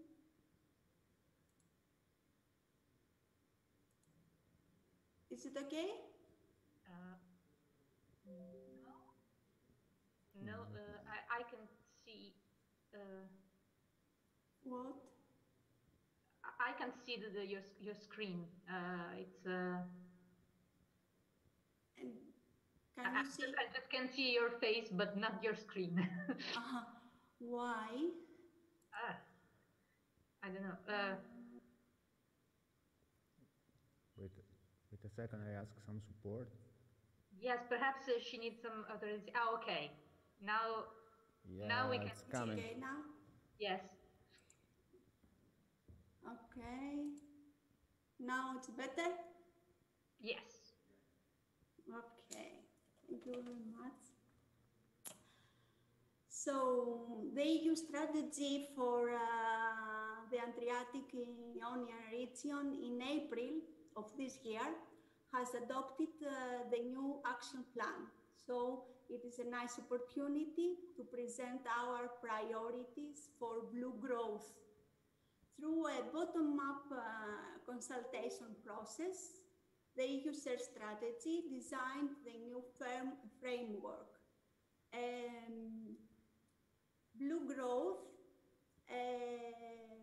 is a complicated procedure, is multi-phased, as it has to combine and achieve multiple objectives and actions. But now we are in a crucial period where we are in front of the upcoming programming period. So we have to specify and promote our policy priorities. We want to boost the blue growth. The overall objectives is about driving innovative maritime and marine growth in the Adriatic Ionia region by promoting sustainable economic growth and jobs and business opportunities in the blue economy sectors. We have three priorities. Priority one is about blue technology. Priority two has two main actions, fisheries and aquaculture. And priority three refers to maritime and marine governance and services. Let's have a short look at them. Priority about blue technology. We would like to promote research, innovation, and business opportunities in blue economy sectors, marine technologies, and blue biotechnologies for advancing innovation, business development, and business adaptation in the blue bioeconomy. It's crucial to have studies, research, to provide the most recent information. We need tools to allow for an integrated macro-regional approach for better strategy and plan future interventions in the upcoming period. We recognize that there is lack of specifications for blue technology subsectors. We know the blue technologies in the micro region are at an early stage of development, and research and development activities are expected to improve knowledge and strengthen synergies among science, industry, policymakers, and society. It has a strategic importance to develop skilled human capital on blue technologies, to create new jobs in the field of blue growth, to transfer this know-how between EU and IPA countries, to increase cooperation between research and public and private sectors and users to develop innovative products and services, and to remove any barriers to trade and investment. How? By facilitating the brain circulation between research and business communities, and increasing their networking and clustering capacity, like your project. It has great value for us. Let's move to the priority two. Refers to fisheries and aquaculture. The main goal is to adopt sustainable seafood production and consumption. We would like to promote sustainability, diversification, competitiveness in the fisheries and aquaculture sectors through education, research and development, administrative and technological and marketing actions. It is a strategic challenge for the area to have better cooperation across the Adriatic Ionia Sea basin and to create new jobs, moreover to combine fisheries or aquaculture with tourism activities. We have to strengthen both sectors.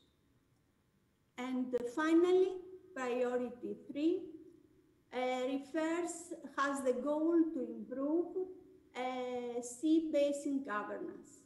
to support the capacity building and efficient coordination of planning and local development activities to strengthen marine and maritime governance and blue growth services through data sharing, coordinated management,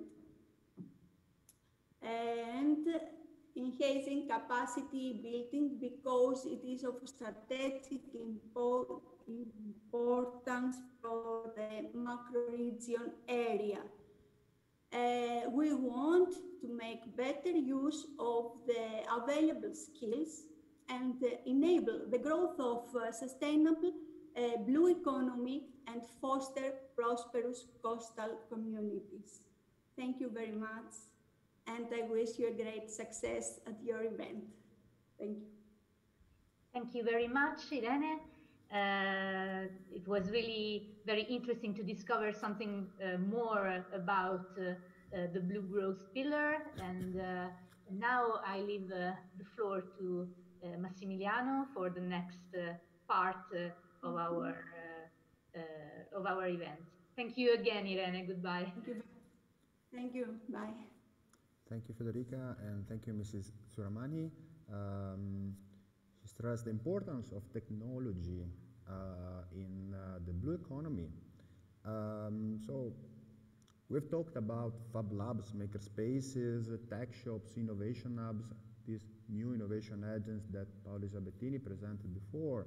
But we included in our knowledge providers gallery also some companies who are specialized in technology development. We work with micro, small, medium enterprises in the identification of the technology that can make them more sustainable, competitive, more efficient, so that they were able to identify such technology providers in the list we developed within our transnational innovation voucher scheme. I would like to present you one of them, one of these technology providers, and share with you another blue vitamin.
Okay, they are telling me that there are some problems with the blue vitamin, so I go on with the next session, then we can go back to this blue vitamin.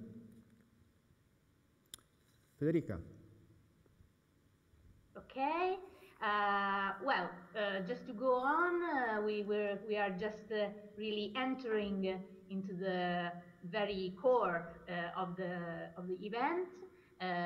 It's time to discover who are actually the beneficiaries of the Blue Boost Innovation Vouchers and the project that they developed. We will start with the first block of initiatives, focusing on Croatia and Marke, but we will meet all of them along the day.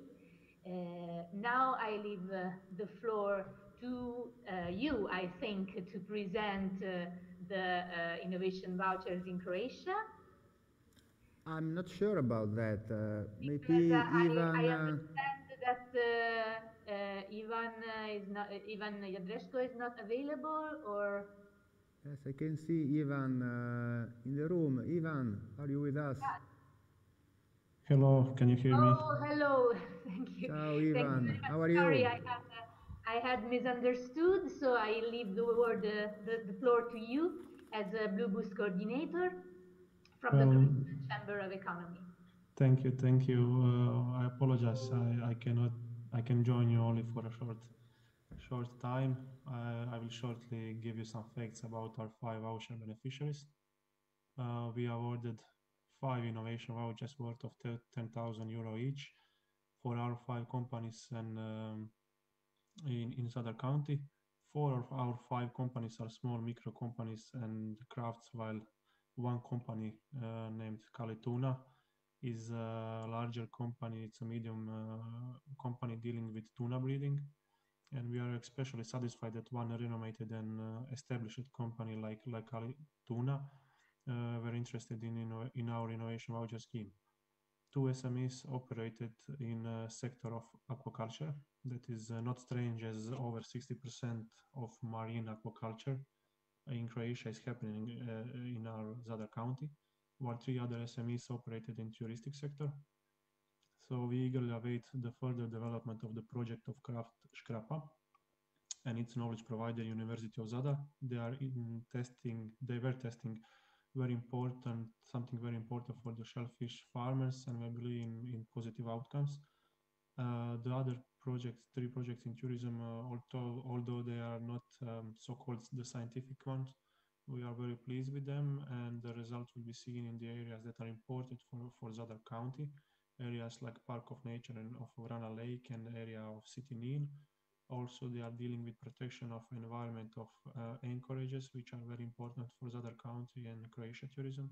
Hopefully, it will start the trend of environment-friendly anchorages once companies start to feel the benefit from such labeling. The last project in tourism among the tourism companies is newly created Craft Luca, who created 3 telling stories about Zadar. We believe it's a very innovative way of thinking for young entrepreneur who operates in Zadar, as today you can mostly find tourist guides who will take you around the city of Zadar and show you monuments. This way, this young entrepreneur added experience to his tours and has certainly raised the visibility of her company and tours. Also, you will see the project of Kalituna, that was digitalization of their process of breeding. I think it will be also useful for other companies in aquaculture. I hope you will find these projects interesting and inspiring, and I wish you a pleasant day and Blue Boost final event. Thank you, Mr. Jadreshko. Sorry for for not seeing you in the video, but I understand the situation. So thank you for this presentation. And now I leave the floor to Diletta Cacciagrano, who is assistant professor at the University of Camerino, and will talk about the innovation vouchers in the Marche region in Italy. Federica, thanks a lot. And obviously, I exploit this background because Massimiliano thought about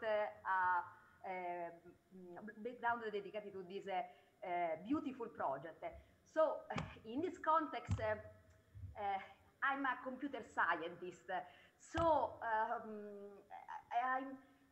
I'm used to the concept of innovation, because typically innovation for the most people is technology, or we can apply technology and we can obtain innovation, but is not the right result. And the Blue Boost show that innovation is at the end of a path where we must contaminate the technology with other factors coming from obviously technology provider, but also research center, but also the new innovation agent. So Paoli Sabettini, it means people working on Fab Lab and so on, which put we contaminate the technology with the creativity, and so this experience allowed me to go further. The classical opinion about innovation. So I remember when I evaluated the project presented by companies of the Marche region. We have selected, obviously 5 of them wants the vouchers, but I remember that in the whole, some companies had a very clear idea about how they could be innovate the path, okay, in the market, and the other ones were worried about daily problems, but had only a strong need to be listened to. So I was involved in this context, and now we can look at history and project of some of these companies, in particular Bivi and Hotel Bolivar and Mariver. And the last 2 companies, Basili and CNT, are not in the video, but only for technical problems. But as Blue Boost learned, we follow this company during the not only we have follow the company during the development of the project, but we follow the company also during the post processing of this innovation solution. So this that's all.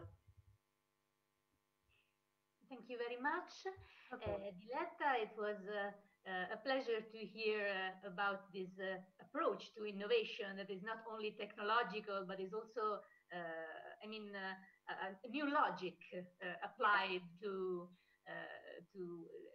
enterprise and business and so on. So now I would like to go on with the program, and let's I hope you will follow us because you have other tasks to do in the next hours. Yes.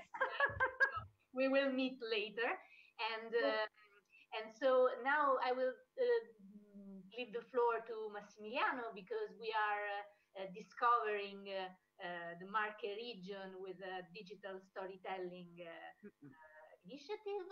And first of all, just to give the floor to him, I would like to ask him why do we talk about Marche as a plural land, and what sectors of the blue economy are we going to discover in this section?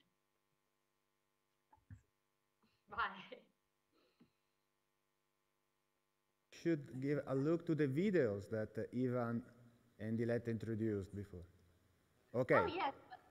Sorry. We've talked about the videos, but we have not seen the videos yet. No, So but I thought they had to. Sorry.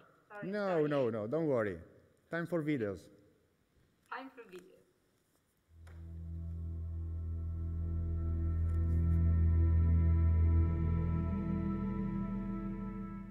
Novigradsko more poznato je široj javnosti kao tradicionalno uzgajalište zaštićene novigradske dagnje.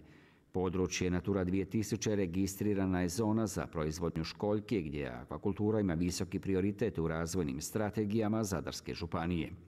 Zbog svojih jedinstvenih ekoloških karakteristika idealno je za intenzivnu proizvodnju školjkaša, no postoji potreba za uvođenjem novih vrsta u područje poput kamenice Ostrea edulis, visokovrijedne autohtone vrste. Zato se u projekt s Odjelom za ekologiju, agronomiju i akvakulturu Zadarskog sveučilišta uključio i obrt škrap. Sredstva koja smo dobili u projektu Blue Boost su bila namijenjena probnom uzgoju kamenica u Novigradskom moru. Naziv projekta je bio Ostrea. Nabavili smo mlađ kamenice iz Malostonskog zaljeva, dovezli smo u Novigradsko more, nasadili je i pokušavamo napravili smo probne količine za uzgoj. Da nije bilo suradnje sa sveučilišnim odjelom za akvakulturu, teško bi se bilo koji uzgajivač bavio eksperimentima s rastom i kvalitetom mesa kamenice u različitim uvjetima. Provedba projekta kroz šemu vaučera je dobra jer omogućava tvrtkama suradnju sa znanstvenim ustanovama. Obrt škrapa imat će izravne smjernice o odgovarajućoj tehnologiji ili proizvodnji ove nove vrste u svom asortimanu kako bi diversificirali svoju ponudu na tržištu. Projekt je pomogao u poslovanju u smislu da znamo više o mogućnostima uzgoja kamenice u Novigradskom moru, a da nije bilo sredstava iz projekta, vjerojatno ne bi se odlučili na ovako nešto, jer stvaralo bi dodatni trošak za nešto što nije sigurno da li će proći na tržištu. Kako je cijeli projekt još uvijek u eksperimentalnoj fazi uzgoja kamenica, potrebno je i vrijeme kako bi novigradska kamenica bila prepoznatljiva na tržištu. Projekt je pomogao u poslovanju u smislu da znamo više o mogućnostima uzgoja kamenice u Novigradskom moru, a da nije bilo sredstava iz projekta, vjerojatno ne bi se odlučili na ovako nešto, jer stvaralo bi dodatni trošak za nešto što nije sigurno da li će proći na tržištu. Znanstvenici i uzgajivači tekako su tijekom projekta našli zajednički jezik. Osim toga i cilj im je isti, na najučinkovitiji način uzgojiti novigradsku kamenicu. Pružateljem usluga smo imali odličnu suradnju. Cijeli projekt je odrađen od početka do kraja kako je i zamišljen. Znanstvenici su kroz projekt istraživanjem testirali proizvodni potencijal Novigradskog mora za proizvodnju kamenice. Projekt još nije završen do kraja. Nastavljamo s ispitivanjem mogućnosti uzgoja kamenice u Novigradskom moru. I dalje se uzimaju uzorci za analize. Nastavit će se dok ne utvrdimo sve što želimo znati o mogućnostima uzgoja. Provedbom projekta utvrđuju se podaci o okolišnim čimbenicima važnima za uzgoj kamenice. Prema podacima dobivenima eksperimentalnim uzgojem na različitim dubinama i različitim tehnikama predložit će se optimalne tehnike uzgoja kamenica u Novigradskom moru.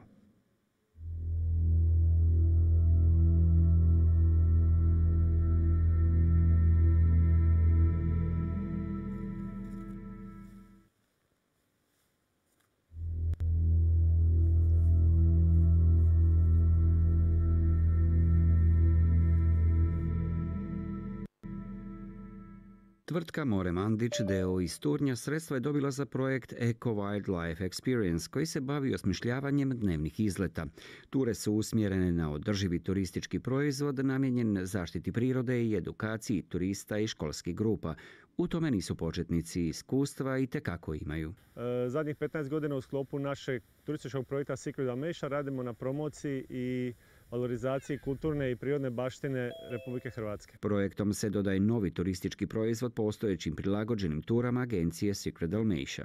U sklopu projekta Blue Boost dobili smo sredstva za razvoj 2 birdwatching projekta u Zadarskoj županiji. Projekt je svakako pomogao u poslovanju i ne bismo ga bili proveli da nije bilo ovog vaučera. Međutim, nije presudan samo novac, potrebno je i dosta znanja kako bi se projekt kvalitetno pripremio. Ova jedna niša zahtijeva dosta intenzivno i ulaganje i pravog pružatelja znanja kako bi se ti projekti mogli kvalitetno pripremiti. A suradnja s pružateljem znanja bila je izvrsna u svakom pogledu, priznaje Alan Mandić. Jako smo se dobro uklopili i imali smo zajedničku viziju projekta i što smo trebali napraviti, tako da smo zajedničkim snagama ostvarili vrlo jedan zanimljiv rezultat trenutno. Nadamo se samo da će u budućnosti, kad se cijela situacija sa COVID-om smiri, da će to biti puno bolje i realizirano i pripremljeno za stvarne grupe i za stvarne projekte. U godini koju je obilježila globalna pandemija prouzročena koronavirusom, posebno je bio pogođen turistički sektor i uslužne djelatnosti. Projekt je svakako pridonio vidljivosti naše tvrtke, iako smo u situaciji globalne pandemije gdje je naše poslovanje dosta stradalo jer turizam kao i sve ostale uslužne djelatnosti nisu ostvarivale najbolje rezultate ovo ljeto, ali se u svakom slučaju pripremamo za sljedeće sezone i sa jednim ovakvim projektom nastupamo prema tržištu koje je dosta drukčije nego što je naše do sada tržište bilo. Dvodnevna wildlife experience putovanja usmjerena su na promatranje prirode i divljih životinja te obrazovanje i zaštitu okoliša. Ture se provode na močvarnim i obalnim područjima Vranskoga jezera i Nina koje obiluju biološkom raznolikošću, poviješću i ptičjim vrstama. Projekt je gotov. Mi smo imali zadatak osmisliti 2 ture birdwatchinga u okolici Zadra i Biograda, tako da smo to pripremili. Za sada je to u statusu mirovanja, odnosno u prodaje za iduću sezonu, ali ćemo nastojati da projekt oplemenimo sve zavisno od narednih upita i određenih upita koji bi išli u smjeru dodatnog poboljšanja same ponude i različite dodataka koji bi bili na osnovu upita partnera. Alan Mandić ima poruku i za sve neodlučne koji imaju projekte, ali se pribojavaju birokratskih ili administrativnih prepreka. Provedba kroz vaučer šemu je bila vrlo jednostavna. Nikakvih tu posebnih zahtjeva nije bilo. Mi smo znali što želimo napraviti.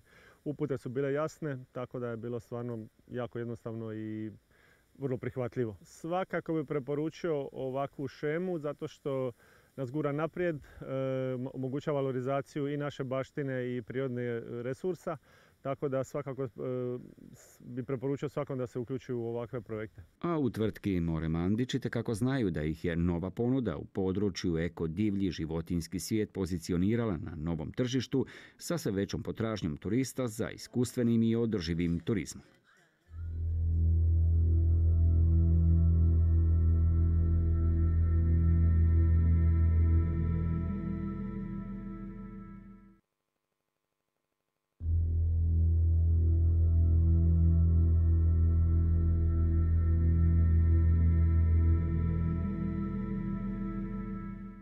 Maloižanin d.o. mala je obiteljska tvrtka sa sjedištem na otoku Ižu koja se u Blue Boost uključila kroz projekt stvaranja ekološki prihvatljivijega sidrišta za nautičare iz cijeloga svijeta koji borave na jednom od 28 sidrišta kojima upravlja ta otočna tvrtka.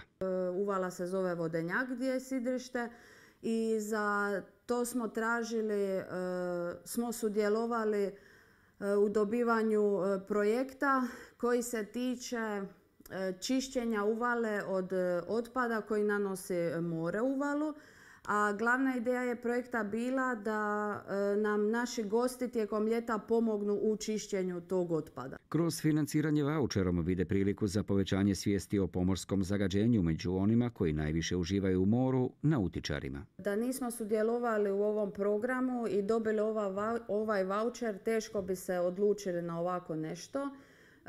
Zato jer jednostavno to nas je potaklo da krenemo u tom smjeru, a same od sebe možda ne bi išli u ulaganje tog inicijalnog razvoja kojim nam je pomogao pružatelj znanja. Tako da to nam je, u startu nam je to puno pomoglo, a kasnije smo mi onda se s tim poveli da uložimo u sam materijal koji se koristio i sve ostalo. Zagađenje mora i oceana globalni je problem, a plan pomaže gostima na sidrištu razumjeti opseg zagađenja mora, stavljajući znanstvene podatke u kontekste koristeći mali dio obale kao primjer puno većega problema. Znam da su naši gosti dosta dobro i pozitivno reagirali na taj program i tu neku ekološku akciju oko čišćenja tako jedne predivne uvale. Tako da računam da u budućnosti da će to pomoći samom reklamiranju uvale i dovesti više gosti u uvalu. U proces su uključene i neprofitne organizacije koje pomažu u čišćenju svjetskih voda. Projekt će i samoj tvrtki Maloižanin doprinijeti na 2 načina. Sačuvati sidrište čistim, što su pokušavali učiniti i sami proteklih 8 godina, te s druge strane označiti sidrište ekološki prihvatljivim. U realizaciji projekta su imali potporu i pružatelja znanja zadarske tvrtke Medija Oglasi d.o.o. Pružitelj znanja nam je puno pomogao u razvoju samog vizualnog izgleda cijelog projekta, ali i samog načina na koji će to sve sličiti. I vrlo smo lako komunicirali, lako smo rješavali male probleme koji su nastajali, tako da sve ukupno suradnja je bila odlična. Njihova iskustva mogla bi pomoći da se ubuduće poprave neke prepreke u realizaciji. Pa tijekom samog provođenja projekta u suradnji sa pružiteljem znanja sve je prolazilo glatko. Eventualno u početku kad smo se tek upoznavali sa tim programom i vaučerom su bile neke nejasnoće koje se po meni su se mogle izbjegnuti od strane same organizacije, ajmo to tako reći. Ali sve ukupno kad su stvari postale jasne, poprilično ispalo jednostavno. Kako ekologija i briga o okolišu nisu kratkoročne, bilo bi poželjno da se s projektom nastavi i dalje. Koncesionari sidrišta u tom su smislu optimistični. Pa definitivno je plan nastaviti s projektom i do godine i idućih godina, jer smatram da za ovakav projekt koji zapravo samo tijekom sezone je aktivan, treba više vremena za provođenje i općenito smatram da je to nešto što bi se dugoročno trebalo raditi, osvještavati ljude o morskom otpadu, sakupljanju tog otpada, kako ga smanjiti i tako dalje. Tako da definitivno se nastavlja. A upravo provedbom ovakvih projekata povećat će se svijest o morskom zagađenju među tisućama gostiju koji tijekom ljetne sezone posjete sidrište.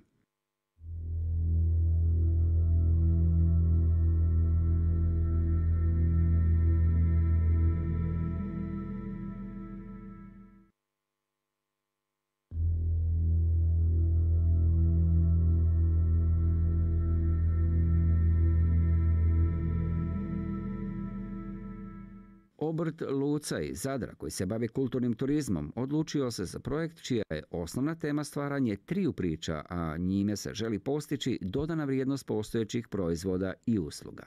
Moja tvrtka je dobila vaučer za projekt 3 priče o Zadru, takozvane BBB priče, jer svaka od tih priča počinje slovom B.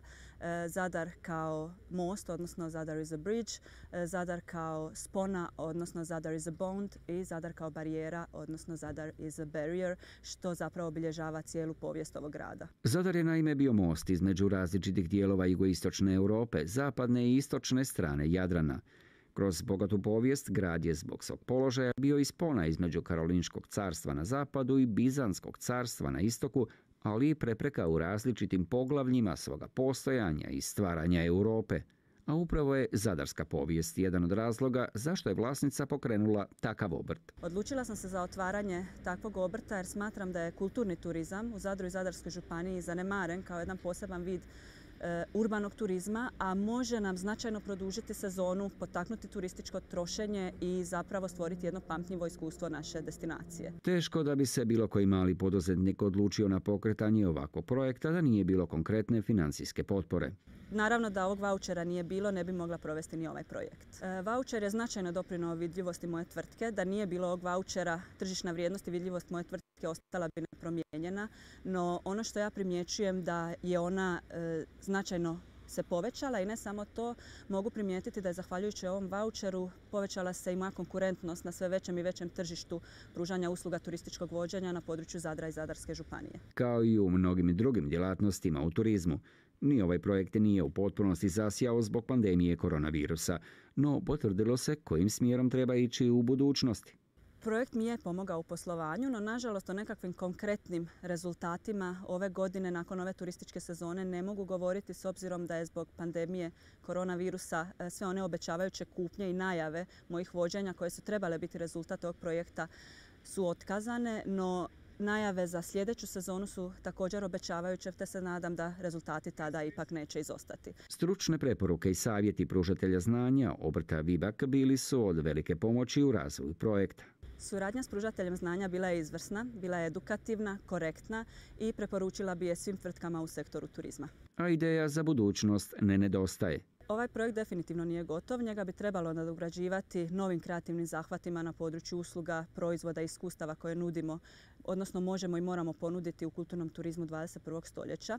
Mi moramo biti svjesni da se zahtjevi i potrebe naših gostiju konstantno mijenjaju, samim time mi se moramo nadograđivati i obogaćivati našu ponudu kako bi te iste goste zadržali. Lucino iskustvo provedbe projekta kroz vaučer shemu je izuzetno pozitivno, zbog čega ima i poruku. Smatram da bi lokalne vlasti trebale koristiti upravo ovaj način podržavanja i snaženja malih i mikropoduzetnika, jer smatram da su upravo oni temelj zadarskog turizma, te su oni ti koji stvaraju pamtljiva iskustva kod naših gostiju. Upravo dojmljiva iskustva i dobro ispričane priče ono su što gosti najviše pamte.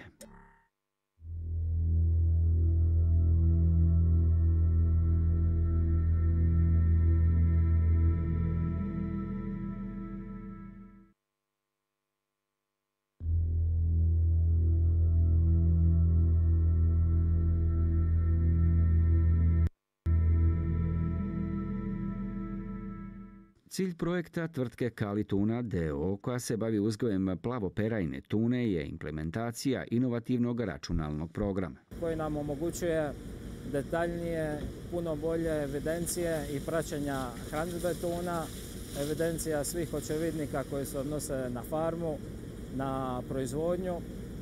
Te smo sa tim modelom, odnosno razvojnim programom, napravili korak naprijed gdje smo se modernizirali, izbjegli papirologiju i automatski u stvarnom vremenu imamo sve podatke koji se dešavaju na farmi, na našim kompjuterima, odnosno računalima u tvrtci. Projekt je već zaživio i sada je u testnoj fazi. Kroz testnu fazu već vidimo određene napretke, jer konkretno, ako evo kao što možete vidjeti, hranimo ribu, kapetan upisuje podatke za taj kavez, gdje mi u realnom vremenu na našim računalima možemo vidjeti sve podatke koji su unešeni, dok je u prošlosti bio slučaj da bi morali čekati 1-2 dana da se ti podaci unose, da se tek nakon toga mogu obrađivati. Na projektu su surađivali s pružateljem znanja, obrtom Digitali iz Zadra, čiji su programeri i razvili program. Imali smo izvršnu suradnju, nadopunjavali se. Ja kao tehnolog sam davao ideje i smjernice što nam treba, kakvi podaci nam trebaju, kakvi izvještaji, kako, što, gdje. Kroz neko vrijeme kratko smo uspjeli sve izrealizirati. Da nije bilo vaučera s projektom bi se vjerojatno malo pričekalo. Iskustvo kroz projekt je jako dobro i zadovoljni smo s njime zato što nam je omogućilo da napravimo nešto novo što možda i ne bi radili u datom trenutku, kroz buduće vrijeme svakako, ali nam se pružila šansa da razvijemo jedan novi program, jednu novu stvar koja nam je od velike koristi. Realizacija projekta protekla je bez poteškoća, no bilo bi dobro, smatraju u Kali Tuni, kada bi bilo malo manje papirologije. Bilo bi možda dobro kad bi se papirologija malo smanjila u vezi natječaja i projekata, međutim, kako je tako je, ispoštovalo se sve i nismo imali nikakvih problema ni zastoja u samoj realizaciji projekta. Nakon provedbe ovoga projekta već se planiraju i nadogradnje postojećih tehnologija. U budućnosti ćemo se dalje razvijati u pogledu nekih novih mogućnosti koje nam može pružiti mobilni program, te kroz njega uvesti neke nove stvari koje do sada nismo mogli uvesti. Tu nam nova tehnologija može biti od velike pomoći da ubrzamo procese. Osim ubrzanja proizvodnih procesa, nova tehnologija od velike koristi radnicima koji izravno rade na uzgojnim kavezima tune.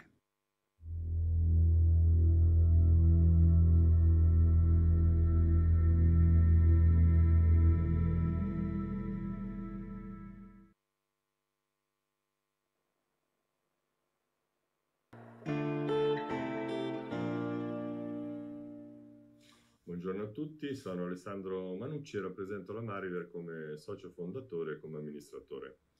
L'azienda è nata nel 2007 per il turismo nautico, il noleggio di imbarcazioni in Italia, Croazia e in Grecia e tramite il brand ed il sito skipperarmatori.com. Nel 2010 l'azienda ha effettuato un investimento importante per l'acquisto di posti barca all'interno del porto turistico Marina Dorica e il successivo anno, grazie a uno dei progetti avviati con CNA e con l'università, abbiamo creato la piattaforma ed il sito Ancona Italibert nelle lingue inglese, tedesco e russo. Questo per invogliare gli armatori esteri, ovvero i proprietari di barca, a considerare il mare Adriatico e nello specifico la città di Ancona come luogo per il turismo nautico e per tutti i lavori di cantieristica legati alle imbarcazioni. A supporto di queste due attività di tour operator e agenzia marittima è nata poi l'agenzia di viaggi Mariver Tour. Il progetto Blue Boost Innovation Voucher è stato un ottimo spunto e catalizzatore per ripensare in modo attuale ad un approccio sostenibile al mare e alle sue componenti. L'idea è stata organizzare e profilare le migliaia di contatti commerciali, sia legati al passato che attuali, attraverso una nuova piattaforma CRM che permettesse in modo efficace, tempestivo e appunto anche digitale le interazioni con i nostri clienti in Italia e all'estero. Il progetto ha richiesto diversi mesi di lavoro ed ha impegnato diverse risorse. Ad oggi possiamo dire con soddisfazione di avere uno strumento indispensabile ed efficace per l'interazione con i nostri clienti in un mondo, in un mercato che cambia ancora di più in modo veloce. Vorrei ringraziare ancora una volta tutte le persone che hanno profuso il loro impegno per far sì che il progetto potesse compiersi. Tra tutti la dottoressa Lucia Trenta e Katia Badialoni per CNA e gli ingegneri Sante ed Alex Achille per il fondamentale contributo all'implementazione del CRM. Grazie e buon vento a tutti voi.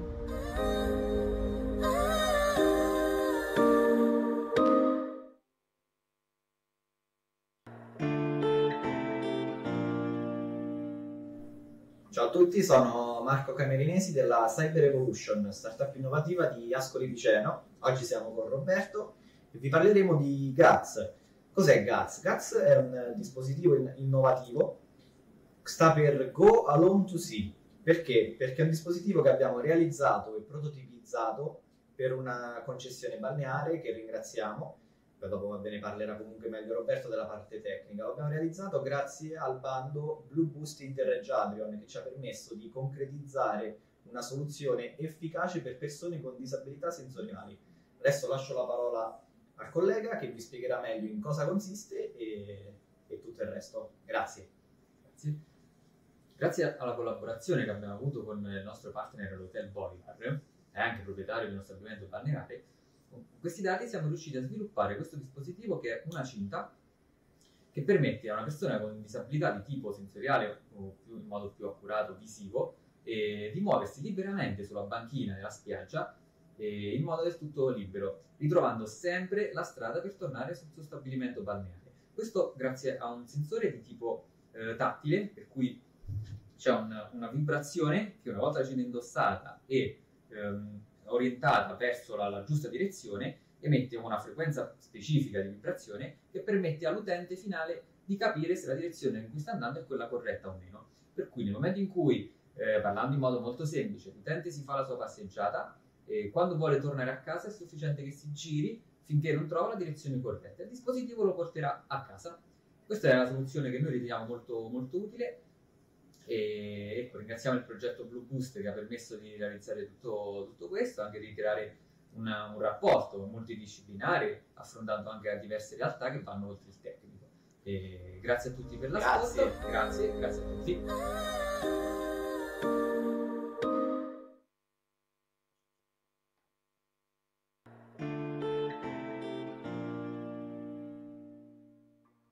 Noi siamo acquacoltori, cioè alleviamo delle cozze, delle ostriche in mare aperto.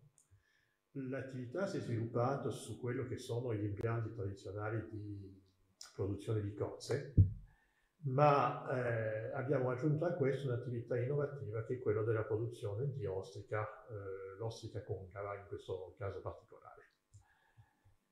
E un'attività che poi avevamo sviluppato a suo tempo dopo un progetto con l'Università di Camerino. Oltre diciamo, all'attività di produzione, dal 2018 abbiamo anche messo in funzione un centro di spedizione molluschi, praticamente un centro dove noi facciamo il confezionamento e l'avvio alla distribuzione del prodotto verso i nostri clienti. Abbiamo subito pensato ad agevolare diciamo, il sistema di gestione dei dati, soprattutto per quanto riguarda le ostriche, perché le ostriche sono diciamo, diversi lotti introdotti nel tempo nell'impianto, sono tanti tipi di contenitori diversi, anche tagli diversi, eccetera, eccetera. Quindi una gestione dei dati abbastanza complessa.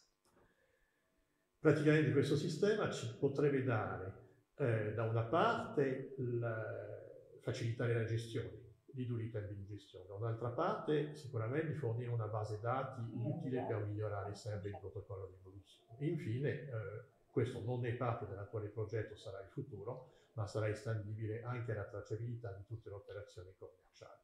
Siamo partiti da uno strumento statico, che sono dei file Excel con cui gestiamo i dati dal 2012 per passare con questo progetto a un sistema dinamico, e abbiamo anche studiato in modo particolare i sistemi hardware che danno la possibilità di interagire con questi supporti con mani bagnate, guanti, e, diciamo in un ambiente umido che non si presta a queste cose. Chiaramente questo strumento adesso dovrà essere testato nei prossimi 2 o 3 anni, sicuramente migliorato ulteriormente, ma comunque ecco, ci dovrebbe dare la possibilità di fare progressi notevoli. Questa iniziativa è un'iniziativa ottima, sicuramente risponde a un bisogno che hanno le piccole medie imprese e le microimprese, noi siamo le microimprese, per l'accesso a sistemi di finanziamenti presso la Comunità Europea. È uno strumento che va migliorato, ma che assolutamente va nella direzione giusta.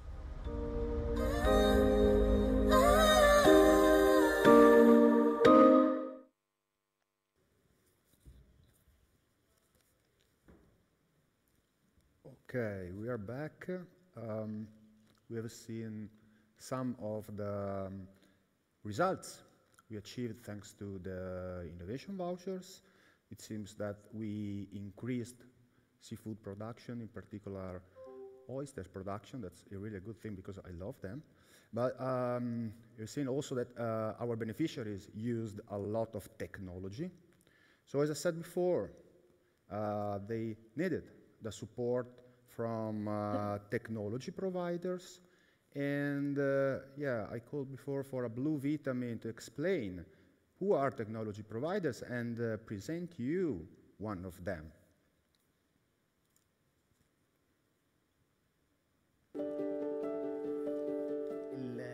I heard the call of the sea when I was about 3 years old, when my father took me to discover it through a game that was to recover objects on the seabed. So while playing, I plunged into the sea.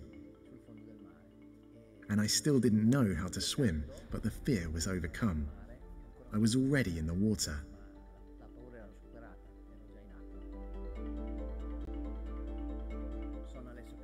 I'm Alessio Canalini, an underwater archaeologist. I tried to turn my passion for the sea into an activity. So, in 2017, together with other people who share my same passion for the sea, we founded the Sea Opportunities.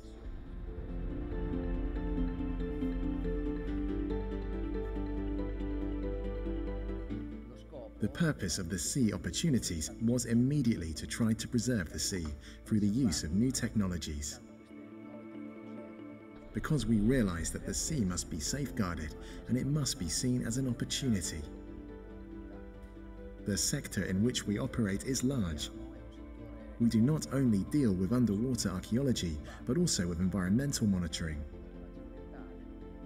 and therefore the protection of the coasts and the sea from the new threats caused by waste pollution and plastics.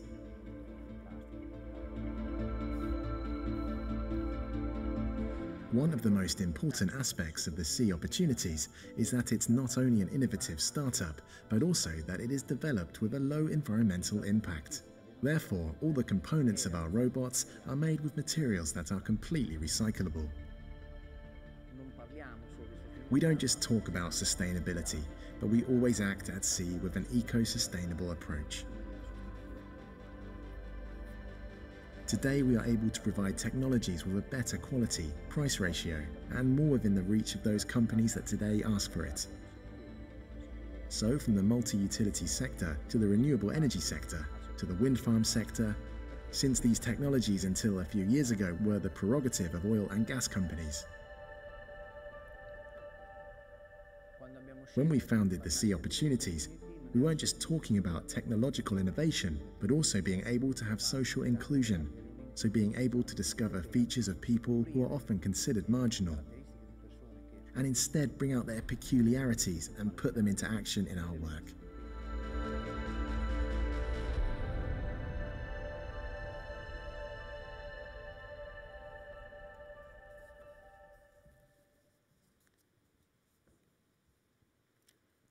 The Sea's Opportunities. This is just a small part of the incredible richness you can find in Marche region when we talk about technology providers, human resources, but also socio-economical resources. As already mentioned in our previous presentation, within the networking activities foreseen by Blue Boost, we took local stakeholders, with us, with project partners, for visiting other blue economy actors in the other project areas. Last cross-field visit would have been in Marche region, but due to COVID-19, it was not possible. So we met our local stakeholders, and we prepared a digital storytelling for you so that you can discover a little more about the blue economy in the plural land. If I'm not wrong, Federica asked me something about plural Yes. land. Can you remind me? Yes, I wanted to ask you why do we talk about Marche as a plural land? Because it's quite a peculiar expression. And so if you can explain a little bit about this. Oh, okay. Le Marche is the sole Italian region whose name is plural, but let's say we call it plural land because of its plural wonders. When we come to the blue economy, such wonders are represented by its beautiful coasts, where flourish the small scale as well as the large scale fishery sectors. If you give a look to the agenda, it was scheduled also a plural digital storytelling, but we are a little late, so we are recovering such delay, showing all the video about Marche region and its blue economy together. So we give a look to the small scale and large scale fishery sector, but also we will make a virtual tour of coastal tourism with some focus on typical seafood, coastal protection, shipbuilding, blue innovation in Marche region. And there will be a surprise, an artistic and touchy contribute from Maria Sole Cingolani from Unicam. Let's enjoy it.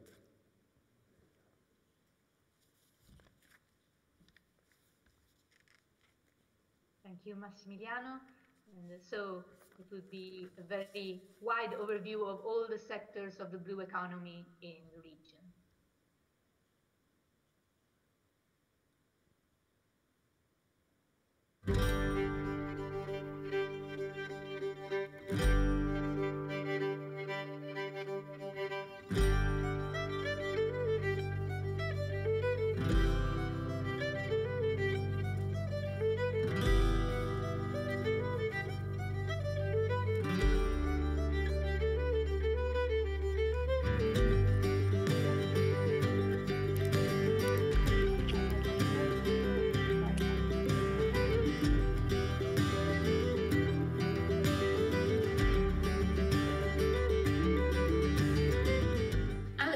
Total fish production of Marche region represents 1/10 of the Italian one, 14% of the total regional production volumes, and 25.2% of total regional incomes. Marche ranks 5th among Italian regions for fishing activities.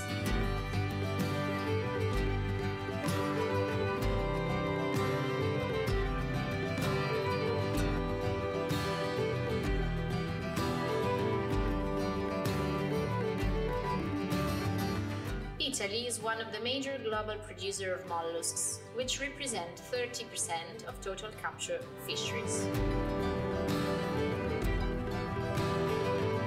The Marche region counts 60 aquaculture enterprises, 27 of which focused on mollusks farming.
Marche region accounts for 10% of national large-scale fishing fleets.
The most iconic dish of Le Marche's coast is brodetto.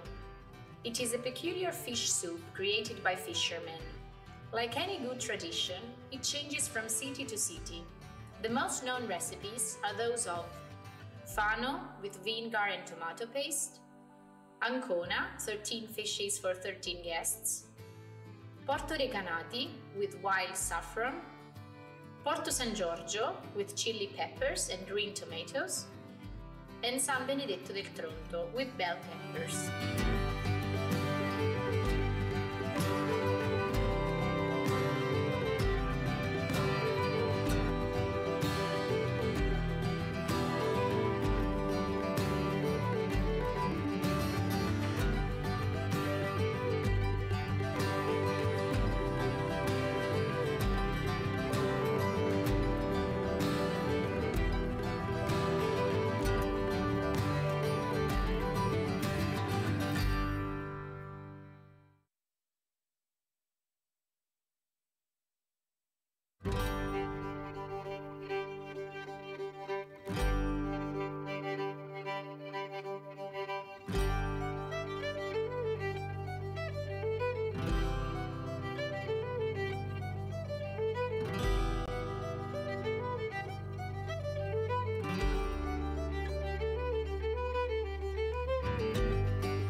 With 173 kilometers of coasts, for the most part low and sandy, the Marche region owns 2% of total Italian coasts.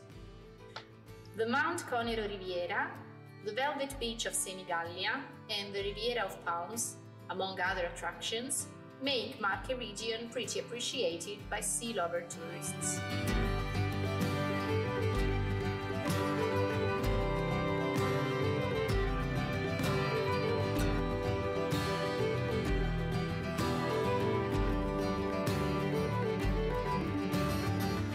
Despite the good number of hotels, more and more tourists choose alternative ways to live the Marche experience. Last decade's data highlight the increasing relevance of agritourisms, country houses, and bed and breakfasts, along with the long-lasting phenomenon of holidays rentals.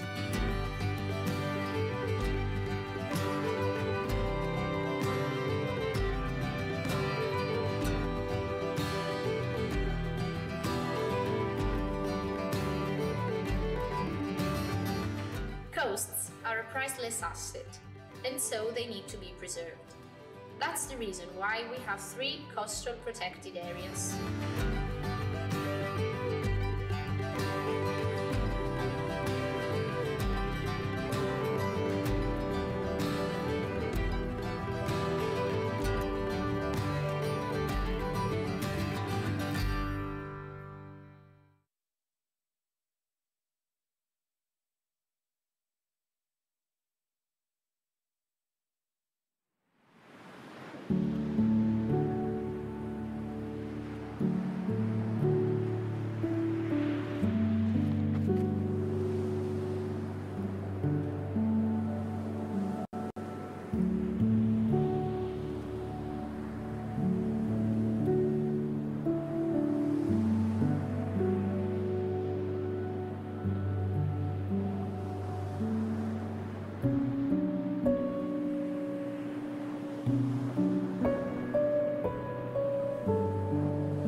Yachting and luxury cruising is a relevant cluster in the Marche region blue economy and rents about 3–4% share of global market.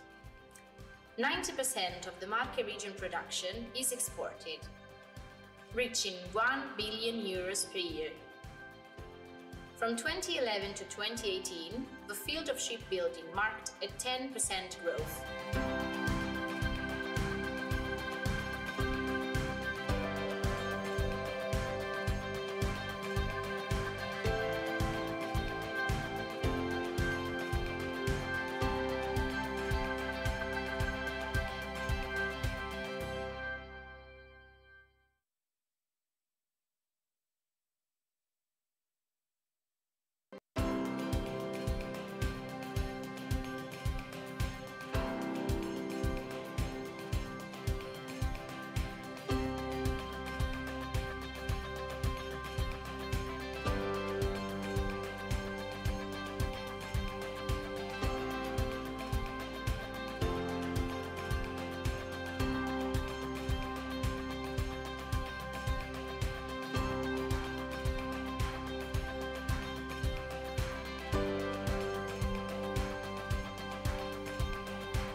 According to the latest Regional Innovation Scoreboard, published by the European Commission, Marche region is classified as moderate innovator. Nevertheless, Marche hosts 4 universities, 3 of which specialized in blue economy: the University of Camerino, the University of Macerata, and the Marche Polytechnic University. But there's even more. The Institute for Marine Biological Resources and Biotechnology of the National Research Council and the Fano Marine Center.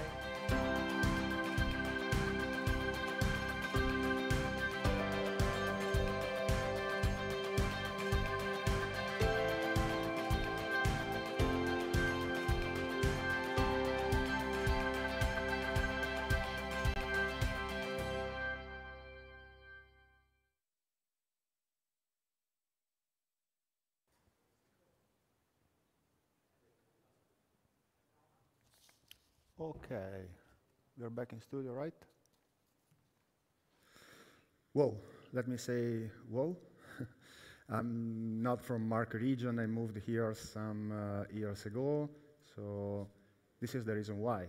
For those who are asking why, this is the reason why I decided to come here. And I would like to give a special thanks to those who contributed to this beautiful video with their images. In particular, Tunde Arcaxi from Comqualit, Cantiere delle Marche, Mrs. Germana Borsetta, Garbage Group from Ancona, and Olga Nibale. Thank you very much for these beautiful, beautiful, beautiful images. Federica. I am really astonished because it was really a nice travel, nice discovery of the blue energy, of the blue economy sectors in the Marche region. I would like to thank the realization of this video, and I would like to go on with our program, because I think that now it's time for another round of innovation vouchers winners. In this time, we already met the winners in Croatia and Marche, but I think that now it's time to discover what happened instead in Albania and in the Apulia region.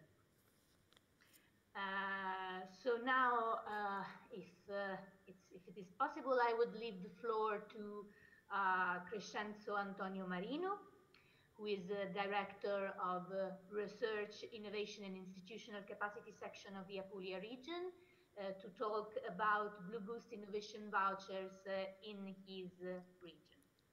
Good morning, Mr. Marino. Good morning, everybody. Thank you. So, what can you tell us about the? Yes, as you know, Apulia region is partner in Blue Boost project together with the technical assistance of ARTI, our strategic agency for technology and innovation of Apulia, supporting us in the management of the project activities. Among its goals, the project aims to boost up the innovativeness of the traditional and the emerging sectors of the so-called blue growth in the Adriatic-Ionian region.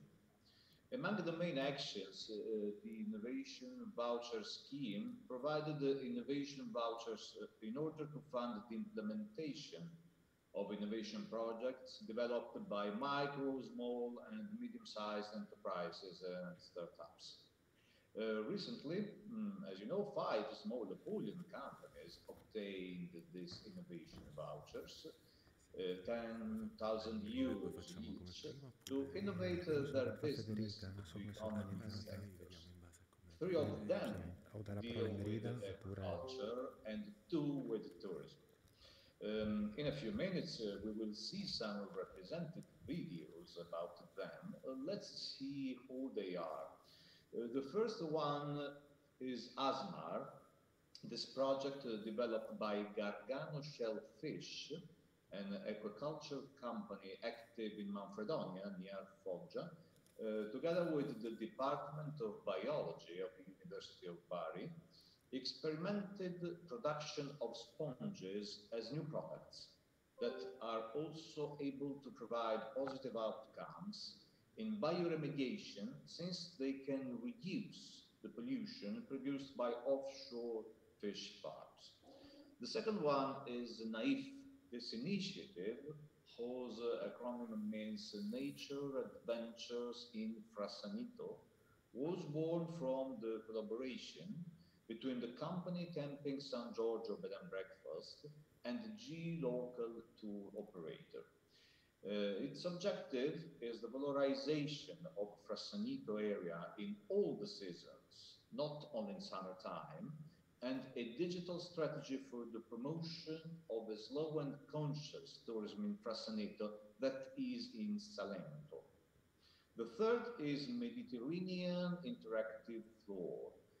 It arises from the need to increase the interactivity and the realism of the virtual backdrop projected in the Marine Habitats Room of the Museum of the Maria Sea Culture Center in Gallipoli, near Lecce. The association EMIS that managed the museum, in cooperation with the Laboratory of Polytechnic of Bari and the help of photographers and divers, designed 2 scenarios of Gallipoli's seabed with local flora and fauna. The result is a local interactive product. Visitors can interact with every figure, and the benefits are strengthening the museum identity, achieving educational goals, improve visitors' engagement and number. The fourth one initiative is carried out in collaboration between D'Andria Mare SRL, its name is RFID Muscle, and the knowledge provider Itilink, and it aims at reducing and preventing the theft of equipment and mussels in the open sea through radio frequency identification sensors. The fifth is Sea Reader, a real reader of the main marine parameters, namely temperature and pH, a smart device that aims at supporting the aquaculture farmer in the management of the farm. It was developed in collaboration between the cooperative company Maricultura Martinese and the Appia Engineering Company. Well, I'm done from my side, and have a good day, and thanks for your attention. Bye. Thank you very much, Mr. Marino. Now I would introduce, before having a look at the videos, of the single innovation vouchers winners. I would leave the floor for a brief presentation to Ms. Ingrida Dashi, who is the head of the Collaboration Projects Management Unit at the Albanian Development Fund. Ms. Dashi, are you there? Hello? Hello, yes. Hello. Hello, everyone. Nice to meet you. Nice to meet you too. I'm honored to present the vouchers implemented by ADF. Three sectors where ADF has been focused were coastal and maritime tourism, aquaculture, and fisheries. The process was not easy, considering the level of development of these sectors in Albania. There were a lot of things to be improved in the selected sectors of blue economy, when the capacities of SMEs in the sectors were limited on resources and know-how. So it was a big challenge for us, and in our opinion, it was successfully completed. Through vouchers, we managed to support some of the identified needs for the sections, as improved of the quality of fish through insertion, of methods of ecological monitoring of the water on the aquaculture farms implemented with Adriatico, which is a well-known fish farm in Vlora Bay. Also, the fresh fish to the market through implementation of the recirculation aquaculture system implemented with Fishers Association Auricuradin, discovering of new and blue frontiers in Hotel Bologna in Vlora through improvement of the communication strategy, as well as inserting new elements as new branding, new communication package, and other successful elements in order to improve their activity and services. Rhapsody in Blue, implemented with Bar Restaurant Rhapsodia in Shenzhen. It is a well-known restaurant in Albania, and their dishes are famous. The support by the voucher helped to bring most of the receipts in the book and build a strategy to launch the book. And the fifth voucher was the support to Lisus Adria, a small fishing and aquaculture SME in Shenzhen. The support was focused on the elaboration of anchovies and sardine skeletons and production of fish bone meal. This is being applied for the first time in Albania. Application of this voucher had economic and environmental benefits. Thank you so much. Thank you for this very synthetic but very significant presentation of your innovation vouchers. And now I think it's time to see the video. The video, yes. So we will go into depth about these SMEs who developed the innovation project. Thank you. Thank you.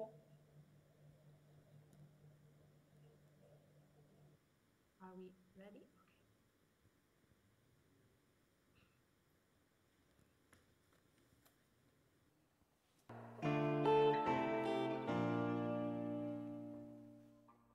Hello everyone, welcome to the Reader Project presentation. My name is Francesca Calabrese and I am the project manager of Appia.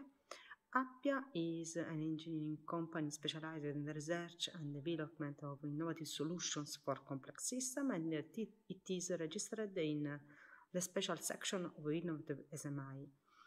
Maricultura Mattinatese is the beneficiary of Blue Boost voucher and by the Reader Project, and it is a cooperative operating in mariculture through the construction and management of breeding facilities of mollusks and fish in Apulia region. The Reader Project consents to the design and the development of an innovative integrated solution for monitoring the marine environment and its health in aquaculture sector. Sea Reader involves the design and development of a customized buoy for the automatic acquisition of environmental parameters, pH and temperature, and a software interface module for assessing data. Sea Reader supports the farmer in the identification of correlation between biological data and plant production data, and the Sea Reader allows the farmer to have an overview of the quality of the water in which the fish grows.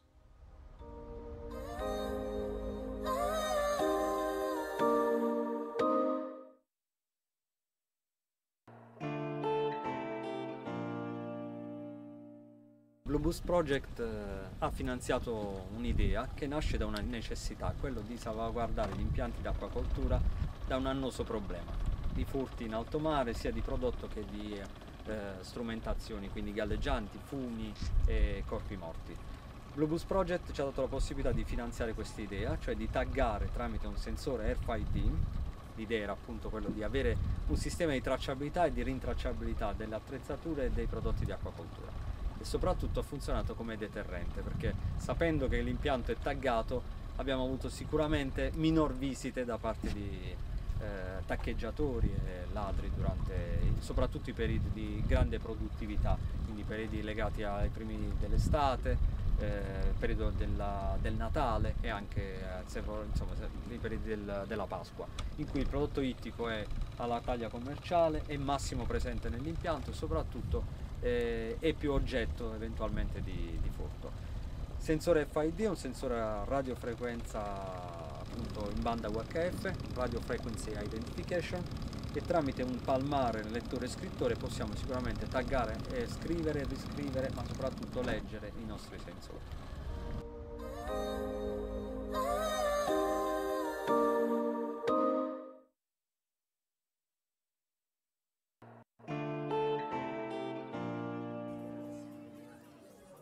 NAIF è acronimo di Nature Adventure Infrassanito, è stato quindi un progetto che si è occupato di creare e promuovere esperienze in natura in bassa stagione. Abbiamo creato quindi degli eventi in natura come il trekking, il kitesurf, windsurf, bike tour, esperienze enogastronomiche a dicembre e gennaio, quindi bassissima stagione. Abbiamo scelto quest'area Frassanito proprio perché secondo noi si presta più come tutta la Puglia, ma soprattutto Frassanito si presta molto bene a questo tipo di turismo, e anche perché è un'area dove al momento è interessata esclusivamente da turismo balneare, turismo di massa nei mesi di luglio-agosto. La problematica maggiore, oltre ad essere un turismo di massa, è anche legata all'erosione delle coste, che è un fenomeno già in atto da diversi anni e che porterà alla totale scomparsa delle spiagge nella località, per cui gli operatori sono ovviamente molto preoccupati per come sarà il loro futuro nel loro lavoro nell'area. Quindi noi abbiamo cercato di creare un network di operatori che hanno tutti collaborato con noi nell'implementazione degli eventi, quindi chi fornendo prodotti tipici, chi dandoci supporto con le esperienze enogastronomiche, le guide, per motivare e dimostrare agli operatori locali che un turismo di bassa stagione è sicuramente possibile e auspicabile.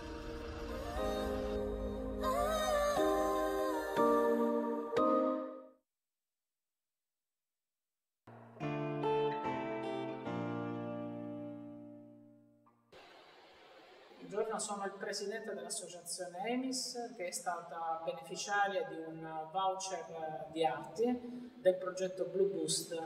Il voucher ha permesso, attraverso la collaborazione tecnica del Politecnico di Bari, ha permesso di realizzare un nuovo pavimento interattivo. Il pavimento interattivo che avevamo precedentemente era un pavimento con scenari tropicali, e oggi invece gli scenari sono tipicamente nostri, del Mediterraneo, locali, e questo è stato molto importante nello sviluppo sia tecnico e tecnologico, sia nello sviluppo del ragionamento scientifico che si è fatto alla base. L'associazione EMIS ha collaborato insieme al Politecnico per gli aspetti soprattutto scientifici. Attraverso i nostri soci, per esempio, abbiamo fatto delle riprese dei fondali o delle fotografie dei fondali di Gallipoli e dintorni per utilizzarli come sfondo al pavimento stesso. E abbiamo anche insieme concordato con il Politecnico gli aspetti scientifici delle specie vegetali e animali presenti nel pavimento, compresi i testi dei pesci. Il pavimento interattivo che potete vedere in questo centro Marea è molto legato ad attività turistiche ed educative. Bambini o visitatori e turisti possono al tempo stesso divertirsi e imparare.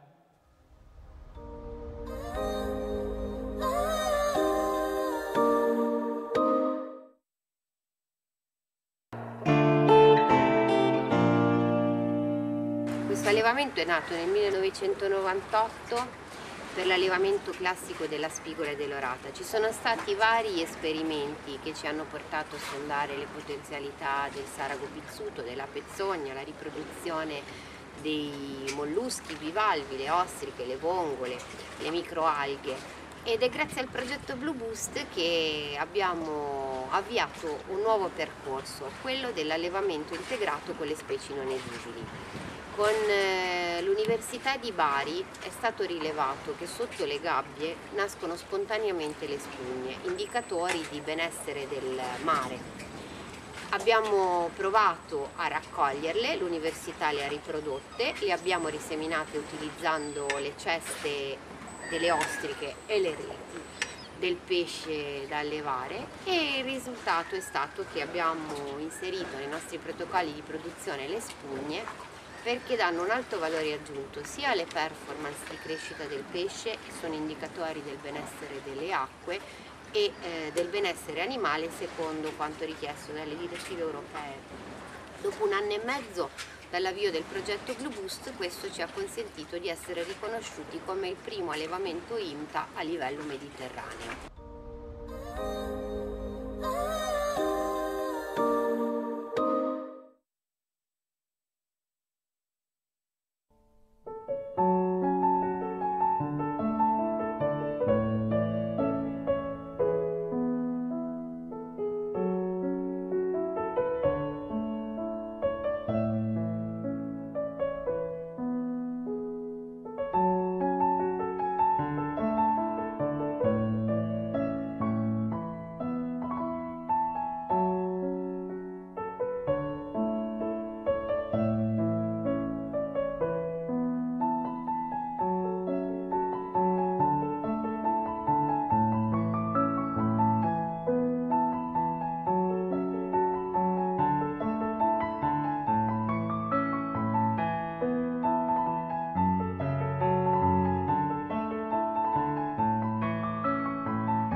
Sot kam I pjatë shumë çuditshme. E dim pse është e çuditshme? E di do të thoj Shef Fredi, buk misri, s'ka lidhje. Ajo është shumë kreativ. E gatui buk misri e bash çdo lloj gjyshe fantastike në shtëpi. Po, unë them, sot Shef Fredi e ka ndryshuar. Është bërë zoj shtëpia. E dim pse? Se e kisha me qëllim që të gatuj një buk misri të jetë shumë ndryshe nga gjithë tjerët. E di kur është ndryshe? Ose më mirë kur është sekreti? Buka e misrit që unë do gatuaj do të jetë e butë. Sofice. E di kur është sekreti? Është që të gatuash një bukë misri të pjekur 2 herë.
Unë jam Dorin Suli, përfaqësues i kompanisë Lissus Adria.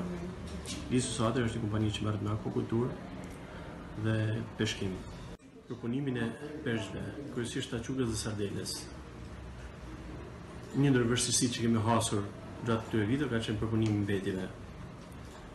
Por me anë të bashkëpunimit të ekomjedisit dhe zonjës Eina Kulitari, eksperte kësaj fushë, kemi arritur pothuajse zgjidhjen e këtij problemi. Falenderojmë dhe projektin Blue Bost dhe Fondin Shqiptar të Fillimit që na mundsoi këtë mbështetje.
Jam Luigino Jusufa nga Hotel Bologna në Vlorë. Kemi 2 dekada që bëjmë punën, ne jemi shërbim të hotelier në qytetin e Vlorës. Edhe normalisht si strukturë kishim nevojë të bëni një freskim ose diçka më moderne që i përket dhe kohës. Edhe unë ndjem shumë i më maniakar duke bërë një lloj projekti që do të thotë video, publicitare, foto, një mbajtja, ndryshimi logos që ishte një logo me shumë e bukur, logo e re. Unë ndjem shumë mirë edhe falenderoj shumë dhe Fondin Shqiptar të Zhvillimit edhe projektin Blue Bost.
Atëre në emër të shoqatës Origu, ajo e peshkatarëve që sot ndodhet në Radhin, edhe në kuadër të projektit Blue Boost, e cila u implementua vitin e kaluar këtu me anë të një pajisje shumë të vlefshme, po them, si nga ana mjekësore, por edhe nga ana ekonomike dhe sociale.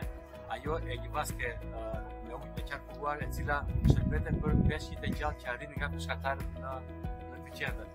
Duhet të them që pat një impakt shumë pozitiv te peshkatarët, për arsyën sepse për ata ishte një vlerë ekonomike e shtuar, sepse çmimi i peshkut në lloj gjendje ka një vlerë më të lartë, por njëkohësisht edhe nga ana ambientale ka një impakt shumë të mirë pozitiv, sepse arrin të gjitha ato specie të cilat i përmbushin përmasat sipas ligjit të peshkimit. Ka funksionuar shumë mirë deri tani dhe shpresojmë që të jetë akoma një ekzemplar që të shpërndahet të gjithë pikat tjera të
and I work as an accounting to Adriatico 2013 Ltd company.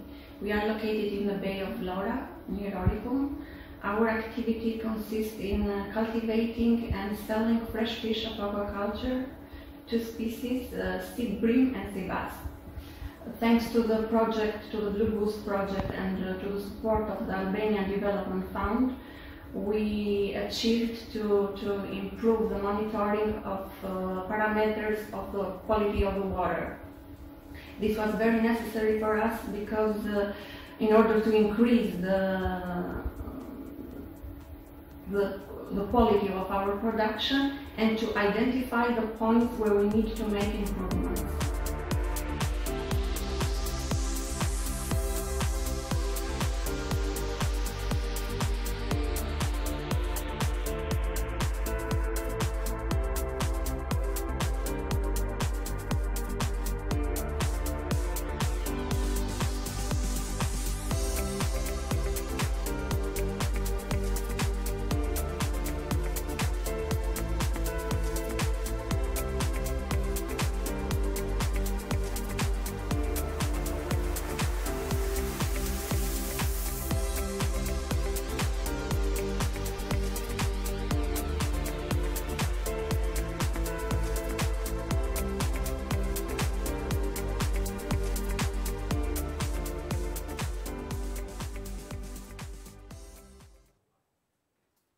Here we are again. Thank you very much to Apulia Region, to Arti, and Albania Development Fund for these beautiful videos. I met some of the beneficiaries before they became beneficiaries, and I'm really impressed by the progresses, the innovation they took in their activities, in their businesses, thanks to the innovation voucher. So congratulations. We have talked about them, the beneficiaries, the innovation projects. We talked also about the innovation agents. We learned something more about the new ones. And we met also the technology providers. There is another category of actors we involved in the project, the Blue Boost stakeholders. Who are them? Not easy to explain. They are very different actors with different skills, different backgrounds, and motivations to take part to the project. But one of them could be pretty representative of the whole category. And of course, she can tell us how Blue Boost provided a lot of ideas and collaborations that led to the launch of a startup. Blue Vitamin again. Who are the Blue Boost stakeholders? Good morning, everybody. I'm Olga Nibale. I'm a marine biologist, and I'm participated to Blue Boost as a stakeholder in order to understand the different approaches to blue economy of all the countries on Adriatic Ionian area. Blue Boost has been very interested for me, and during Blue Boost I found different experts, and I did our company, which is Argo. Argo is a company, a startup, which work in the management and the protection of the marine environment. And this summer we started with a new project for tourism for families and for children. And this project is the swim trekking and snorkeling in our SIC in Grottammare. This idea has born during the cross-field visit in Trieste, Miramare, where they do these activities all the year with schools. We wanted to start with schools, but for the coronavirus we didn't do it for the last summer. We hope for this summer. But with this cross-field visit, we found this idea, this project, and we started with this project.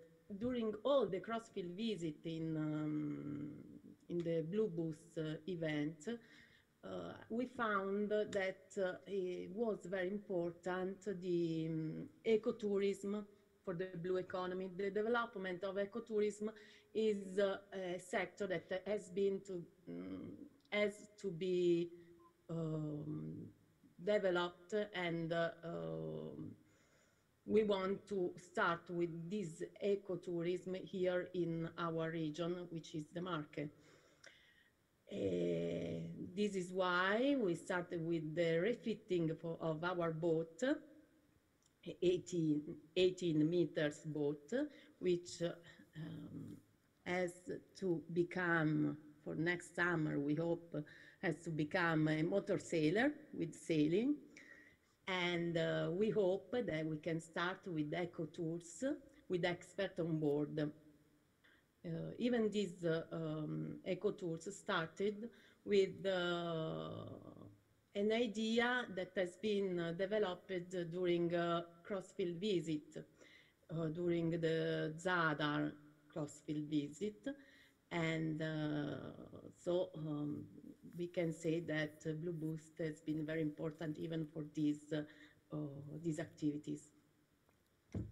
We work on fishing activities and aquaculture activities, and we work with different stakeholders as fishermen and local authorities and associations for the development of innovative projects in blue economy. And we found very interesting projects during this cross-field visit. In Salonico, there was an important input from a fisherman on the harbor of Thessaloniki. And we are working here in Adriatic Sea in order to develop new activities for the catch of new species, target species, in order to reduce the overexploitation of our target species, anchovies and sardines.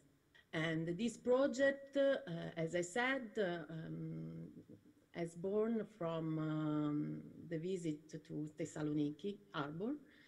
And I can say more that because we are working on it, so you can see the result in next few months. And this is all. So no, least but not last, very important was the networking that has been established in Blue Boost. I found very important relations with other colleagues and with friends, and I found friends. But and I think it has been an important experience for me and for other stakeholders. So if you want, you can follow us and see you next event. So thank you very much, Olga. We're very proud to know that not only the beneficiaries of the innovation vouchers benefited from our project, but also the stakeholders. And yeah, we are very happy to know that we have this kind of spin-off from our project that is Argo Cooperative, that I invite you all to follow on social media because they're very active and very dynamic with very, very interesting ideas. Federica, are you there? Yeah.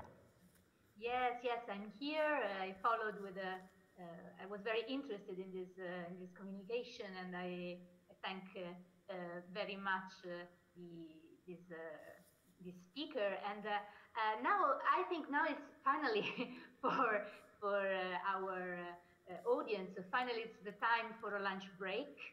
I guess you would be glad about it. But first, we want to give you some inspiration for your lunch. And of course, just to keep in touch with the theme of the day, blue recipe for your lunch. Yeah, we will share a show cooking from Alfred Marcu. As you have seen, he is one of the voucher beneficiaries, and he also hosted us at his restaurant, Rhapsodia in Lesia, during the beautiful CrossFit visit at Albania.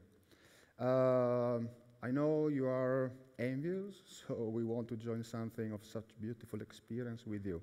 Enjoy this show cooking, then we'll stop for the lunch break, and we'll meet again here at 2:45 in the afternoon. Same room, same place. See you later. See you later.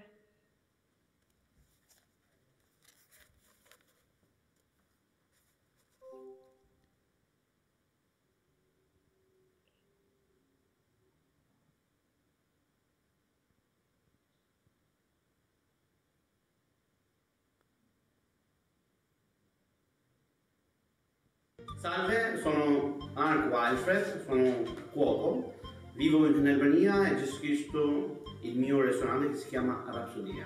Oggi vi racconto una bella storia, è la storia del mio piatto che si chiama Nazione.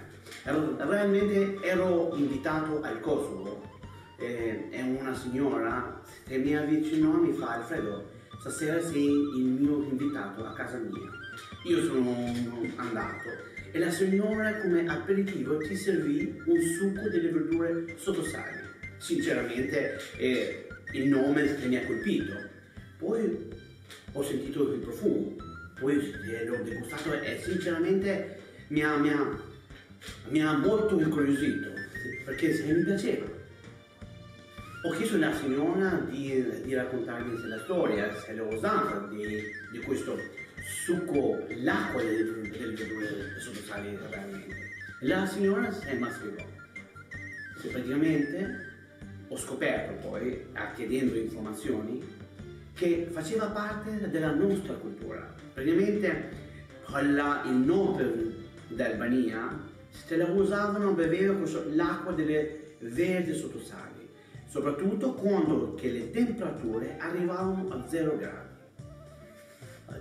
All'Asia, per esempio, l'acqua delle verdure sottosali si beveva quando che si mangiava troppo, era un digestivo, era fantastico. Mentre che tornavo a casa da quel viaggio, pensavo se veramente a quel gusto, a quel sapore, a quella storia, e che alla fine che mi colpisce di più. Però il mio ristorante si sta al mare, ho detto cavolo, come faccio a riunire su una cultura della montagna alla viva del mare? Però pensando sempre, fare la prova con la mente, sono riuscito a riunire tocca, terra e mare insieme. Ho fatto un frullato delle verdure sottosali e ho marinato un gambero viola con questo succo. Praticamente abbiamo servito un gambero crudo, non marinato con del limone, ma con del frullato delle verdure sottosali, che veniva abbinata con dell'insalata di finocchio. Ma veramente è stato su una scoperta, perché c'è una freschezza che veramente che ti rimane nel palato e nella mente. Questo si chiama il piatto nazionale.